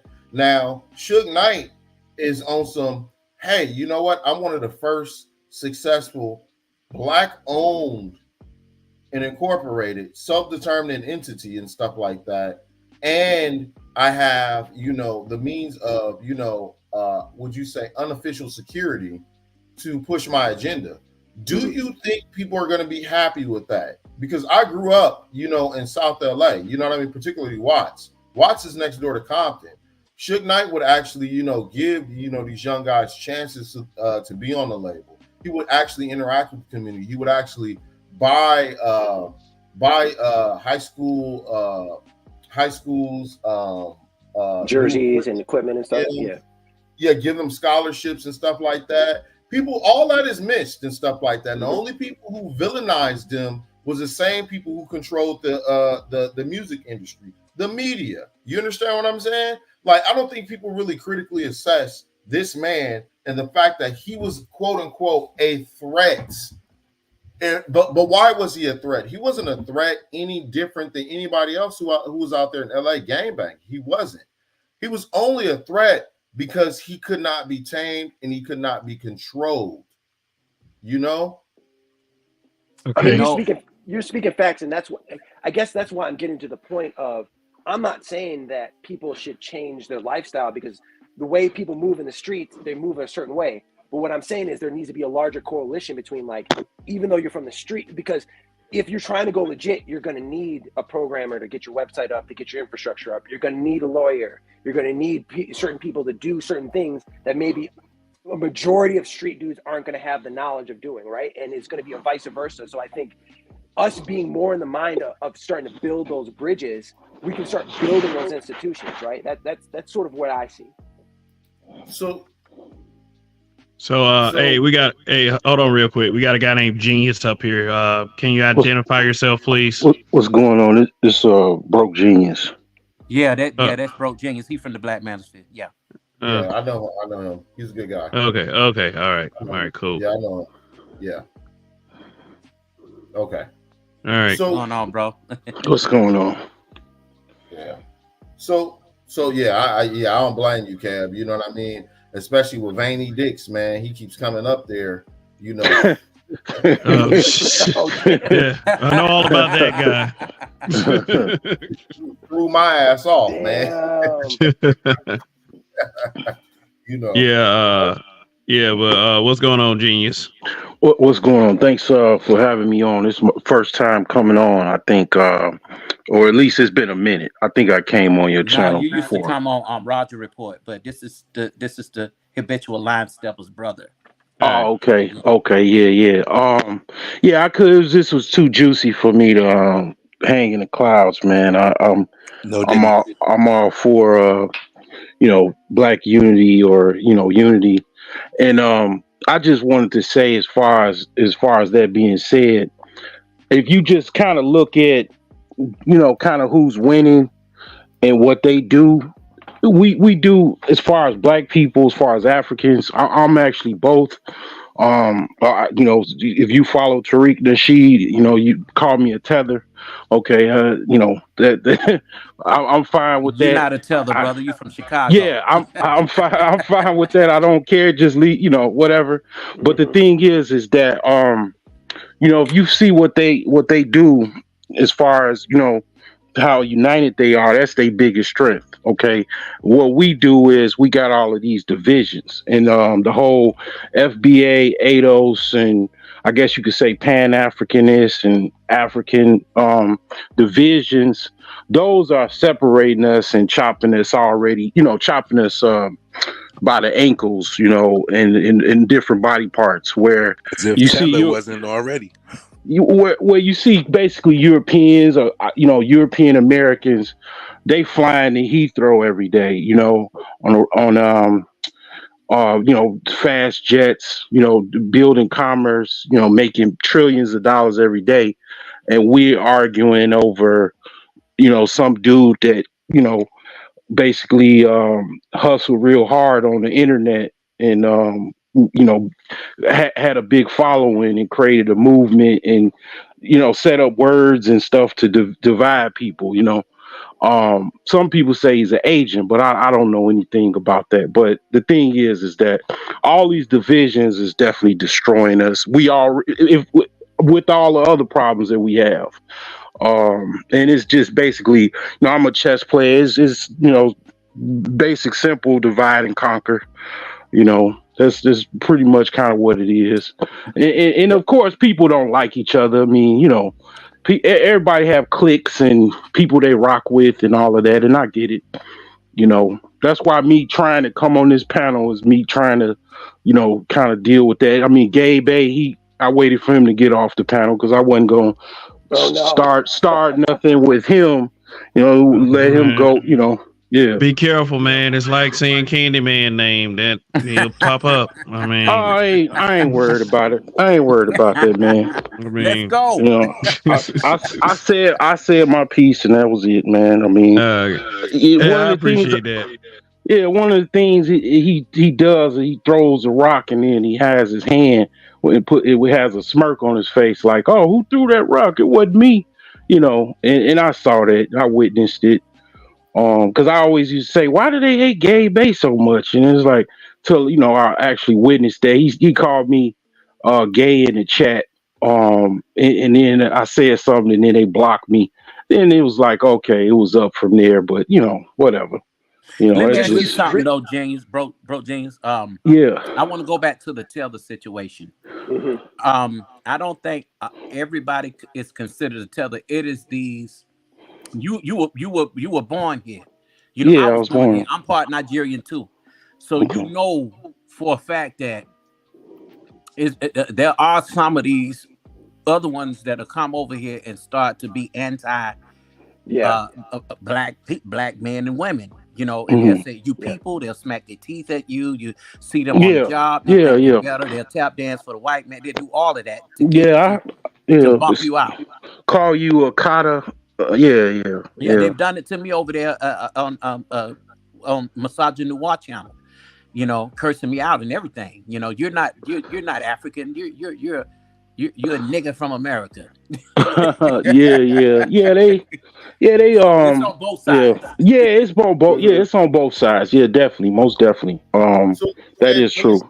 And I think it's important. I think the difference is important because every other group, like Hispanics, are allowed to have the difference between, Hondurans and Central Americans and Mexicans and Cubans, and they are allowed to have the differences. But with us, it's just like we're just allowed to be flat black, and we're not allowed to say what the differences are, right? And I think what's important, this ADOS FBA distinction is it just sets the line that says there are differences in the black community, right? There are people that have come over here that have a different experience than those who are like born and bred here, right? Because you can go on certain university sites for their African American divisions, right, in the schools, and all of the professors will be African. There won't be a single person who was born in America, like a black African American like professor on that faculty, right? And it's just there are a lot of people coming over here playing the game of resources, pretending to be down with like the black cause, right? But they're really just using it as a way to get ahead for themselves, right? And, so using the black resources in the universities as well, when the black people really But then some black people not taking advantage of them either. I don't know if they don't know about them. I work at a university.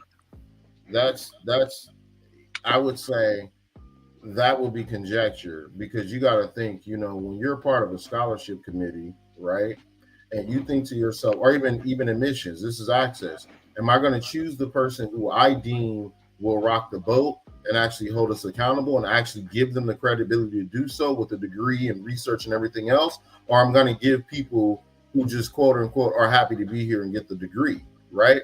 So of course there's the bigger divide there. And then you got to think too, like, a lot of people do not necessarily acknowledge how Black people fought for African immigrant quotas to be changed, right? There's a lack of, acknowledgement of us actually, with the whole apartheid thing, right? With black people driving the sort of conversation when it came to apartheid and divestment of university investments with South Africa. There's a lack of acknowledgement by black GIs refusing to fight when they went over to Haiti. There's a lack of acknowledgement of black people going over to Ethiopia to try to assist the Ethiopians with their air force and things like that. You know what I mean? Come on, we have to be, at a certain point, when are people just going to be honest? You know what I mean? Exactly. A lot. One thing. Like one of the most important classes I took when I was in university is called critical thinking. I'm not saying that any of you guys is guilty of that or anything, but one of the things that I'm good at is breaking down certain things. One of the things is that it's just like the white guy that's this ignorant that doesn't know about the true history of the world in different countries and stuff like that. You got to understand the African is immigrating over here. He doesn't necessarily, or she doesn't know the true history of America for whatever reason. Black people, the whole entire history over here, they only know what the propaganda a lot of times feeds them, or what they see and read on the blogs or the internet or something like that. So, and they don't necessarily search for it. So they come over here a lot of times. I'm not saying all of them, but kind of ignorant to what really is going on, and then they get their rude awakening when they come over here because they realize it's not that easy. But the thing is this the reason why I said Heathrow, one of the things that we have a problem with as far as black people, even Africans, is dealing with capitalism. That's why when my first sentence was how Europeans, I call them European Americans, because basically I do believe I'm an African, and I do also believe I'm an American. I don't see any designation. I don't see any differences, to be honest. Some people say we all in Africa. I mean, we all came from Africa. I'm not trying to go down that road, but the thing is that when they go and deal with commerce and capital, they deal with it from, when I say they, I'm talking about white folks. They deal with it from an aspect of, okay, we have some type of alignment. We have some type of organization, whether it be the UN, whether that be other different organizations and charters, and they conduct business and they do well. They use capital as a power base to control others and keep everybody divided. When I hear all of we need to hug each other more and we need to respect each other more, I get it.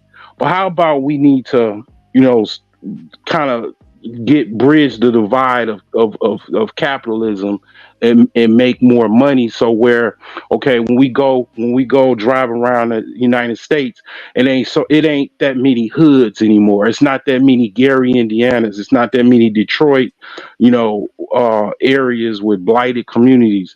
Like, I just want it to be a situation where it's less ghettos. Okay, when I go to Africa, which I plan to go soon, it's less shanty towns or whatever, poverty-stricken areas and stuff like that. And all of that is kind of, it's more to it than capitalism. I understand it's more, the mental problems and social issues as well, but that's where as far as where I see the problem and the divide is, we're not really supporting each other. We have too many differences that we need to try to get past each other and actually kind of support each other more. Because I see, I've had businesses, I've dealt with business, I still do, and they don't support a lot of different races. They don't have that problem. They understand the power of a dollar. Okay, if I give this dollar to this person, I'm giving this person my power. So they try to hold that power within their groups. Okay, whether you like it or not. But you know what? Well, yeah, go ahead. You know the issue is a lot of black people, when it comes to supporting other black people business, like Salty, he said something earlier. It's the etiquette. You know, we have not really went behind ourselves to look and see if our shit is intact, far as the customer service. Is it clean? What kind of what is it that you're giving off? What's your mission statement? We don't have that. A lot of us Right. don't. Now, some of us do have it. We'll build a building Yeah. up pretty, but the attitude is real bad inside of the business. And Right. then Right. a lot of people say things about the prices, you know. But what I do have a problem with is you'll go spend the money with the Asian folks, but when it comes to the black people who have beauty supply places, you won't spend it with them. But then again, there's a reason for that too. Exactly. No, Exactly. And that's the second tier that I have a problem with. I don't mean to cut you off. I'll go quick. It's that self-hatred to where, or that lack of concern or understanding of capitalism, or even just the power of economic just, I could say, want to even say self-containment, where if I fund this business that knows me, he knows my sister, he knows my family, I know his family, he's gonna hire more people just like me. Like Salty said, he hires people, right? If I don't do that, then he's not going to be able to hire anybody, and he might be able to. He or she might have to close their business down. Well, one thing I want to add in, because I 100% agree with everything you both said, right? And I want to tie this to sort of what Citizen Lou said in the chat. Like, what do we gain from this delineation of ADOS versus Pan-African or whatever, right? And I think just that mindset is already flawed, right? Because seeing reality for what reality really is, you shouldn't want to, like, that is what you gain. You're seeing reality, right? And in order for us to actually go into capitalism and actually succeed, we have to actually see the reality for what the market really is and actually provide a product for that actual reality that people actually want, right? And that also ties back to what you're saying, the customer service of the business, right?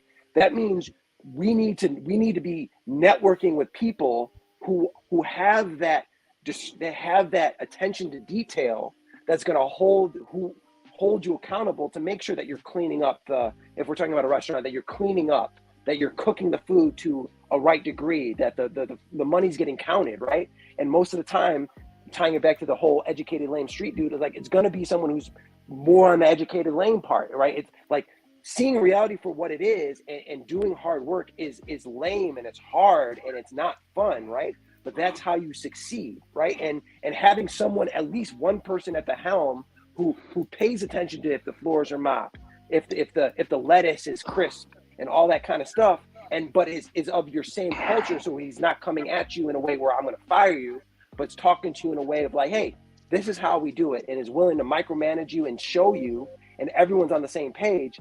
That's how we're going to succeed, right? So it's seeing reality for the way reality is, not ignoring it, and willing to interface with it. So I'll land the plane right there. Can I add to that? Okay, let me ask you this. And we're always talking about business, and we're selective, and we just got to be honest about it. Black people do fine with doing business with, interfacing with Asians, whites, and other people, right? But in the same token, internationally, right? You have Indians who go over to the continent. You have Russians who go over to the continent.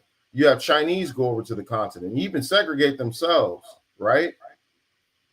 Why can't we go and have Exactly a sort of pipeline where there's raw materials and stuff like that being sold over here, or processed and being sold over here, and then some of the stuff, like some of the benefit with African Americans and access to capital and that sort of economic differential where there's some sort of benefit, right? When those other groups go over, they go over to exploit, right? But in the same token, when people there's a sort of instant hostility with Black people, and we just got to call it for what it is. You know what I'm saying? I'm talking about Black American Blacks, right? There's this instant distrust, right? But you have people going over there not allowing black people in the restaurants, not hiring black people, but they're allowed to go and get the raw materials. They're allowed to ship them out. They're allowed to do stuff on their own land. So we just got to be honest about the nature of stuff to move accordingly. You see what I'm saying? Exactly.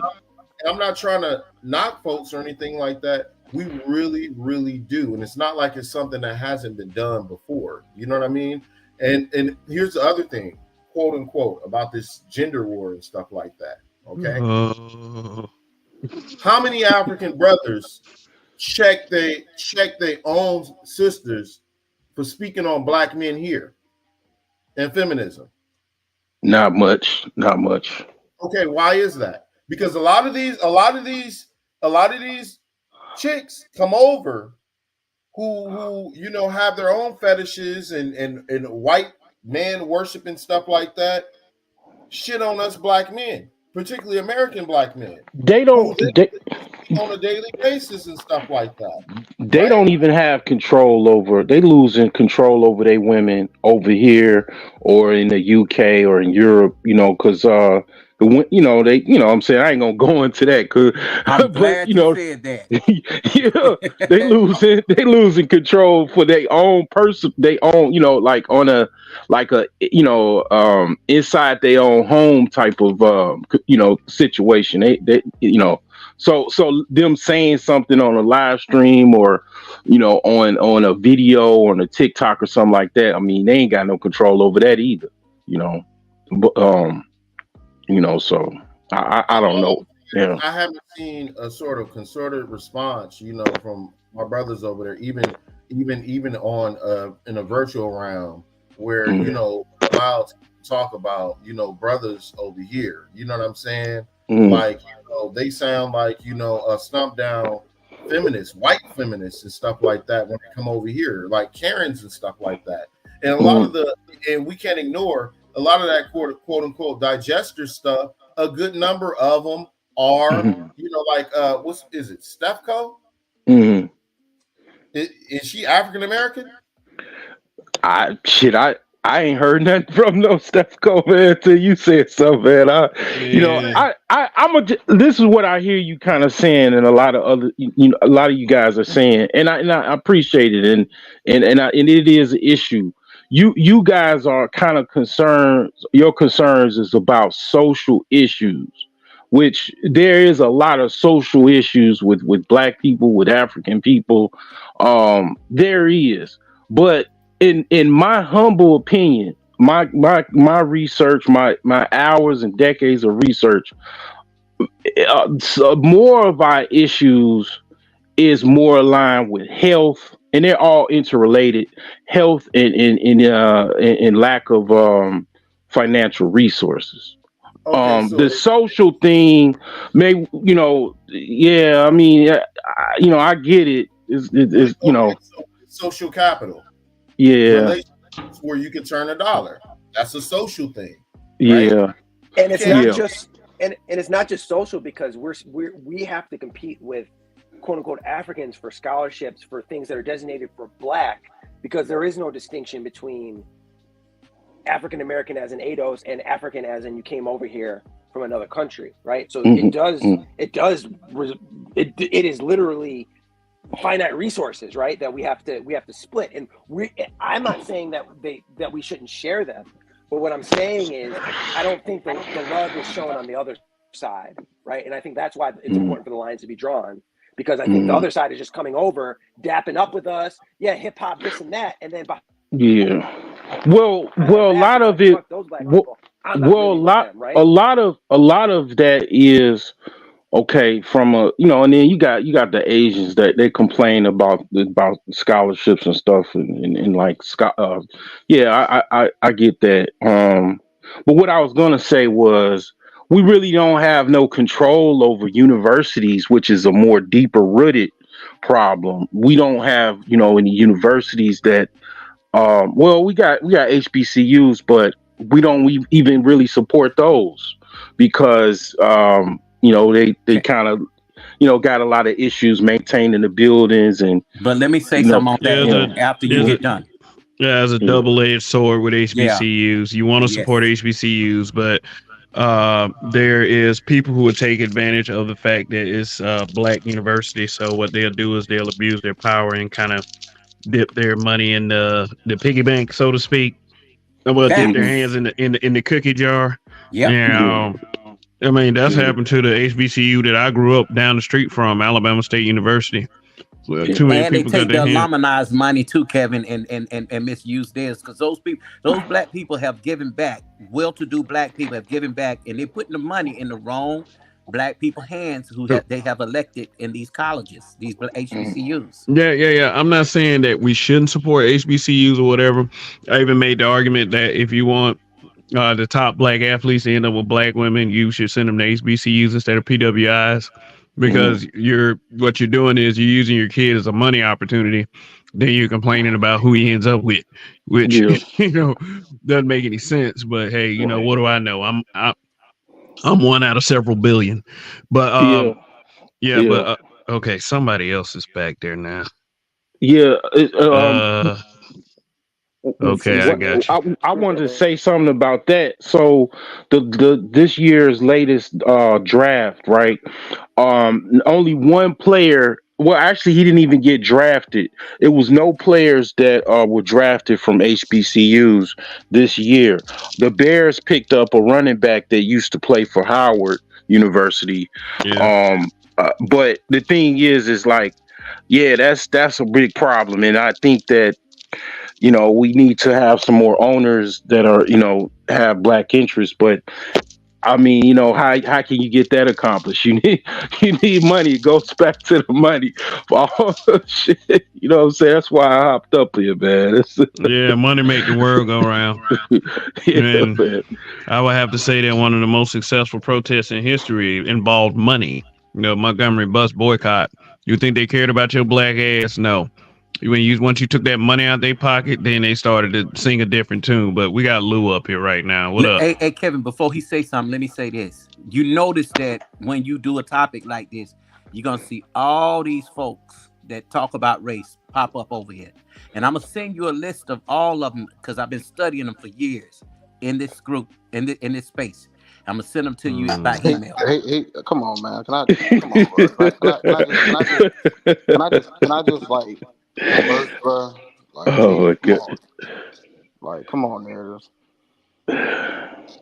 I'm not talking about you, Mr. Lou. Sir, come on. You was just talking to me in the chat. Talking about I want to be white, and they gonna no. You read it wrong. You read it wrong. I said that's where you want to be. I didn't say you want to be white. I know you made some good points on different panels, but I know you didn't really win that argument over there with on Israel. Man, I smoked them. No, you didn't. Yes, I did. I did smoke there. They wasn't talking about shit. Dirty folks on that line. Hey, I don't get that. What up, kid? What's up, everybody? What's up, man? What's up? What's going on? Yeah, what's going on, Lou? What's going on? Well, y'all was talking about HBCU. Now y'all want to stay on this point? I don't want to switch it up too much. No, you're fine. Go ahead. Yeah, the HBCU. You know what? For me, I don't think HBCU should even. I mean, can they really compete with like at the SEC, where they getting like $800 million contracts from was it Fox, and the Big Ten got what $2 billion from what's up, American? $2 billion from CBS. I don't know. I think HBCU should just focus on educating and producing, educated black citizens. That's what I think that's fair. I think that's fair for sure.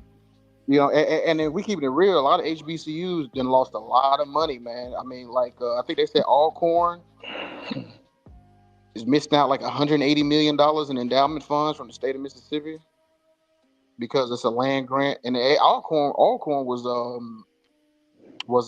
land grant institution before Mississippi State was. So and same as Alabama. I believe is it Tuskegee or is it Alabama State is a grant? Is Alabama State a land grant, Kev? I think Tuskegee came first. Yeah, Tuskegee. Tuskegee, okay, Tuskegee. Yeah, that's what I'm saying. Like, so we got HBCUs missing money just from the state. It's bigger than that. So it's a lot of things when it comes to HBCUs. And since Trump gave more money to HBCUs, I don't even know if you can even say Trump did that. So because Trump tried to zero out HBCUs, so I don't even know how to say that. Yeah, there's This man has blocked me. There's an act on the record where he did it. No, not you. No, Yeah, so I can't block him. That's why he blocked me. No, that's crazy. What you about to say? Somebody about to say something about yeah, that's salty balls. Yeah, but yeah, there's a I don't know if it's an act or he did it with the pen himself, but yeah, there's something on record where at that particular time it was the highest. I don't know if it was executive order. I want to say it was an executive order. No, it wasn't executive order. It was a bill. Well, there was something. There was more. Well, I'm not trying to get into semantic. I said it could have been. I don't know if it was a pen or actually through a bill. So yeah, I concede to that. But it was more at the most at that time, at that particular time. Right, but Trump had nothing to do with it. It was a congressman from, was it Georgia or Virginia? Yeah, I never said Trump had anything to do with it. I just said at that time it was the most. I don't know if it was done with but I'm just we talking about. But he said Trump did it, and I was like, you can't really get that props to Trump. Well, I think he was referring to a comment made by Love Glory in the chat. Said Trump gave more money to HBCUs than Obama. He's a paid plant, Kevin. He over here trying to advertise for his campaign. Right. He's a paid plant. I've been studying him too. Trump and fuck both of them. But yeah, y'all was talking about the FBA. FBA is a hate group. Tariq Nasheed is an agent, and I honestly think he is a government agent. He is here to just cause disunity and confusion amongst black people. Because if you look at it, what do FBA really do? All they do all day is just roast. They just roast foreigners all day long. That's all they do. You don't see them protesting. You don't see them advocating. Well, I'll tell you what. What I don't like. The brand of what FBA, I don't like. Okay. Go ahead. So the brand of FBA, right? Okay, I'll concede to that. I agree. ADOS or whatever case you may want to call it, but is it not the whole point to be said for African Americans, people who are descendants of slaves, not to have some sort of distinguished identity and group? Is that they already have that. They already have a flag. We've been had our own identity. What I'm going to say is more of a nuanced point.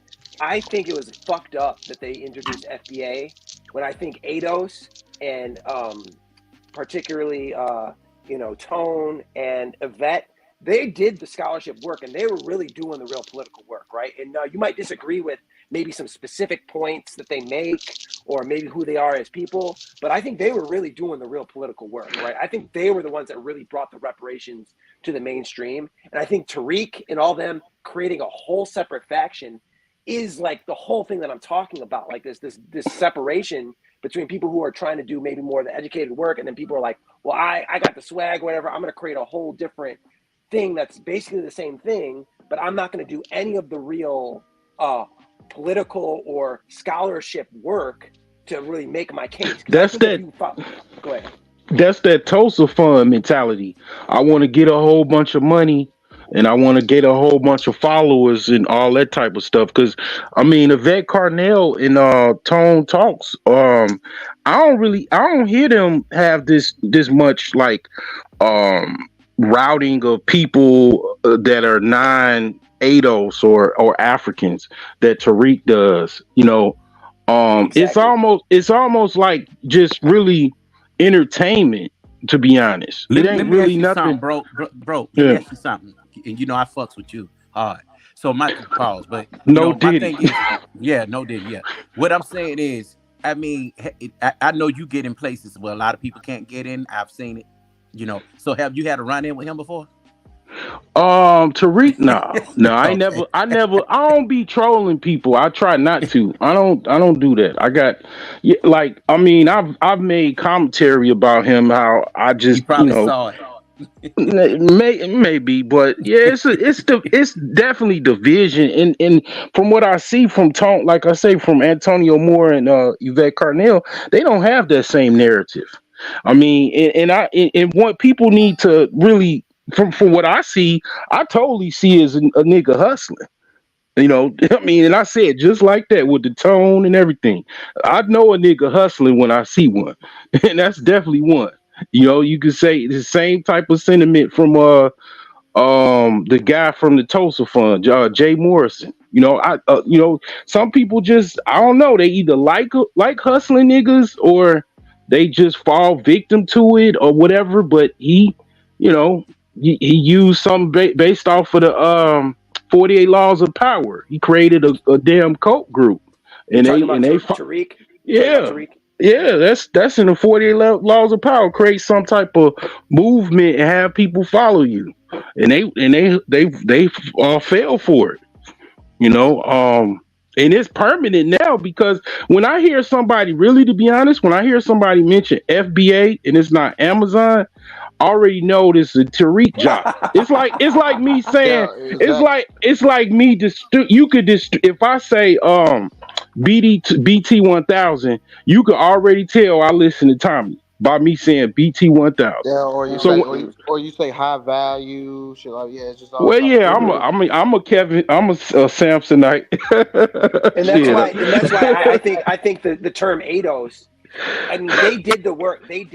And so the fact that we even have two terms, I do think there is some type of agent work going on, because it's like that ADOS, they really brought reparations to the mainstream, and they were really putting the force on Bernie at the time about reparations, right? I don't see that same energy with FBA, right? And the fact that we can't even decide on one term, you think white people are going to be able to understand the difference? It's like, if we can't even come to the table with one term, you think any other people are going to give a damn? Because like, you got FBA, you got ADOS. I never understood. I never understood them putting that at Bernie Sanders' feet when you had Obama say basically the same thing. Yeah, but Obama wasn't finna drop Obama wasn't finna advocate for reparation. No president. No, not at all. No president is going to advocate for any liberation or reparations or atone for any sins of America. The president's job is to keep this machine running, no matter who you vote for. It's the same thing. So I mean, so yeah, like I can't see your name. Was it to the right of you, Kev? What is it? Make drama bear. You can call me drama. You can call me drama. Yeah, drama. Yeah, I'm with you 100%. Like I say, where do you see? Do you see FBA protesting? Do you see FBA advocating in prison exploitative labor? Do you see them advocating for black people being homeless? You don't see them doing shit. All you see them doing. But don't you not want them to not? You're against protesting. I've heard you say it. What, I'm against what? Protesting. You call it rioting and looting. No, I didn't. You never heard me say that. Okay. No, I've no. As a matter of fact, the only time we've ever gotten any type of quote unquote rights or freedoms is through violent unrest. So that's not my. That's not my. And I think you got me. I think what happened. Brother. Yeah, I think what happened was there was some type of friction between Tariq and Tone, because I get Tone. He needs to he comes off very harsh. And he needs to sort of work on that, in my opinion, because I understand where he's coming from. But like when they're trying to do the work they're trying to do, you need more allies than you need enemies. And I think Tariq could have been a great ally, right? You know, especially when you're talking about that whole educated street dudes divide. Having him on your team to bring in the people who relate with him because he's a pimp, because he's got that swag. He ain't no pimp. He no pimp. I know what you're saying, but you know what I'm saying. He talks the talk. Many people in the community. It's a he got that preacher talk, right? And it's a popularity contest, right? And politics is always that, right? And I think we have to learn how to, like, even if you look in the chat, someone said something to Ray about being in your feelings, and then Ray's like, I'm not in my feelings, and I fuck with Ray. And I'm saying he's not in his feelings. Whoever's saying that should calm down. But it goes back to my point. That's that Nub Glory dude. Yeah, exactly. I think Nub is being a troll. But to my point is, we cannot let things affect us emotionally like that. We really have to have that inner garden inside of us to never get perturbed by external things. Like that's a major meditation. I just learn to do. we will be Yeah. successful. So I just called out the obvious hustle. I mean, Tariq literally, Tone made a hotline. Tariq basically made it a hot song. I mean, that's just literally like I see that shit no different than like Aaron Hall. Like if you research Aaron Hall, R. Kelly literally copied Aaron Hall from the bald head and everything and took it and ran. Okay, like that's what niggas do. I mean, it ain't even just black folks or whatever. They just people copy. People copy. They see an opportunity. You see that on YouTube. People copy people's shit and then they take it and do better than what you doing with it. And it's like, I mean, not to say that Tariq is doing better. I mean, I think what is the pinnacle? He created some type of museum that's like a BYOB nightclub. I mean, what before you get in the door, they gotta ask you, they gotta grill you where your people from, where your folks from before you get in the door or something. I don't know, but that's just a lame joke. But yeah, man, it's just a hustle, man. At the very core of it, it's some type of hustle that he got from Tone Talks and Vet Carnell.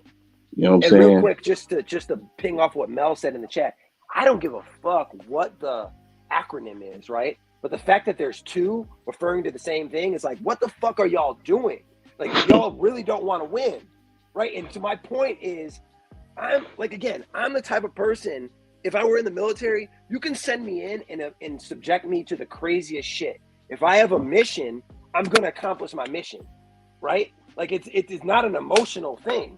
Right, if I have a goal, I'm gonna get to my goal. You can call me nigga, you can call me whatever you want. That doesn't matter to me. You're not gonna goad me into getting to a fight and me going to jail. You're not gonna goad me to do anything stupid. I'm gonna stay on my purpose and win. And that, to my point, if we can learn to not let things affect our feelings, which then affect how we move and act, we'll be so much closer to success. Like, it doesn't matter if someone says if you're in your feelings or not. We all have feelings. Great, I'm human. Great, I'm human, you're human. We have emotions. Do we have another thing to talk about or what? people like sensationalism, preach dudes that could, got the gift for gab or whatever. And I mean, you know what I'm saying? You could say like, I mean, a lot of dudes do that, man. Come up with like these fake movements, like Jay Morrison, Tulsa Fund, totally getting dissolved as we speak. All that money they gave that man to, fund that real estate, supposedly trust or whatever, gone down the drain. Like I saw a video. He literally counting hundreds in the back of the car. Like, I mean, just you know what I'm saying? Cats just. I don't, emotionalism and all that. I'm pretty black about that as far as like what people follow and everything like that. That money gone. You know what I'm saying? Like they people want to keep giving people money to start these little fake little, movements or whatever like that. Go be my guest. You most likely your inheritance that you gonna give your grandkids is probably gone too. You know what I'm saying? So it's just I'm not emotional about it. I mean, maybe some other people, but I'm not. Well, we're not robots. No, I'll say that much. But let's wind it down. Sleepy. So let's get some final statements in. Whoever wants to go first. That's good. And also, just let me take the time to thank everyone for, who donated tonight. All donations go toward the new laptop funds, Cash App or Super Chat. $380 made so far through Cash App and Super Chats. I really appreciate the support I'm getting from this. But all right, let's go with the Genius already dropped down. So everybody who already dropped down, Gabe, Mahogany, Citizen Lou, Genius, thank you for coming up. But let's go. Okay. Somebody just donated, Kevin. Yeah, I got it. Salty up here. Thank you. Okay. I appreciate the support. So I'm up to $400 now. I'll start doing it soon. Anyway, I appreciate As long as you man. press like and participate, bro. Hey, you know. Yeah. Hey, But I go ahead. appreciate this, man. This was a good chop up. I tried my best not to come up on the panel with race because they already think I'm pro-black. But that's okay if I am. Everybody got something that they represent. But anyway, I'm glad that we could, have a good dialogue up here without screaming and arguing. I may have missed that part, but we come for No, the there was no screaming and arguing tonight. Okay, good. Not tonight.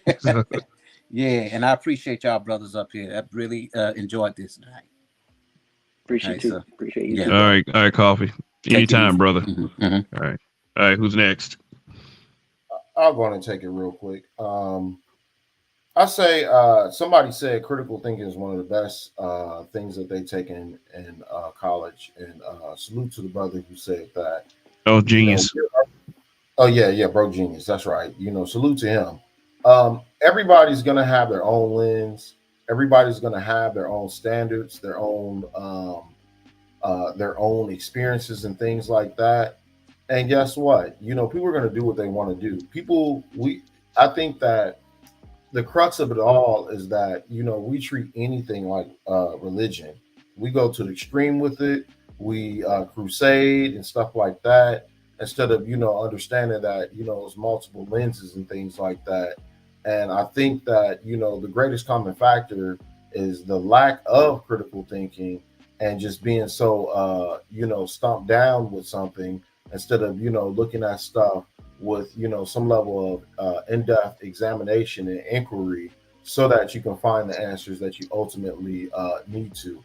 Other groups have probably done that or whatever the case may be. And we have to be honest. We really have to be honest about, reality of things and then go from there, So I'll land my plane there. All right. Thanks you once again, Salty Balls, for coming up, and check him out also on Machismo TV. So to go over there, and if you haven't subbed, go ahead and sub to that channel. Okay, McDrama Bear, you got it. Yep. Salty, he pretty much said everything that I would want to say. So, I appreciate it. Appreciate everyone who came up on the panel. Thank you, Kev, for having me up and tolerating me. Yeah, thanks. It was a great chop up, and be excited to catch the next one. So peace out. Word. Thank you, McDrama Bear. And the next one is Smoke Show Sundays, which is I can't say tomorrow night anymore. It's tonight, but it was great to have different dialogue, different opinions. I'm not one to expect everyone to agree with anything and everything that I say, because I like these conversations. I like the different thought processes. Dealing with people who are at different levels, different stages, and everything. It's something that's very intriguing, and it's very intriguing to hear different viewpoints, different experiences, and how it really shows us everything from how different we are to really how similar we are. And race is a very easy thing to default to as far as identity is concerned, but there are concerns that are there as well. So that for me is never anything wrong with having that discussion. Like I said, my family history is deeply entrenched in that. I have people that still live in that can tell you that, hey, you know what, be compared to those times back then, we got it pretty easy right now. So, for people who complain about, stuff such as racism, some of you wouldn't trade your experience for anybody that's actually gone through any of that. It's something that has to be a sincere conversation. I do agree with people's sentiments. Excuse me. People's sentiments like JC the Conqueror. It is okay to say things about it, but let's talk about solutions and everything as well. And how do we deal with this moving forward? Because I've never been someone that really, really wanted the acceptance of groups that did not like me. Like I said, I don't cry in the corner. I don't cry about parties I'm not invited to. I start my own party. I throw my own party. And there'll still be a cool experience. So, like I said, enjoy life, navigate through life, with the utmost caution in some cases, but don't be afraid to take risk as well, because yeah, you only regret the risk you don't take. But this is all. I appreciated the conversation tonight. Everyone stayed on topic. Everybody did, whether I agree with you or disagree with you. Also, shout out to Essa Hopeful. I know he was on the panel, but he dropped off. Thank you for coming up as well. So, yeah, also the panelists that participated, McDrama Bear, Narratives and Dialogues. Let me see. And it was just up here. Salty Balls. Yeah, I know I forgot one. Oh, Broke Genius as well. Yeah. Okay, so yeah, that's it for now. Late. Thank you, and I will okay, so yeah, go over there with Salty Balls. Go over there with Salty Balls. He is over there right now. They've gone live, so he put the link in the chat. So anyway, thank you guys once again. This is it. This is Kev, BMBBH. Long live the habitual line steppers and Kev we trust. Don't give up. Win. And that be it for now. Peace.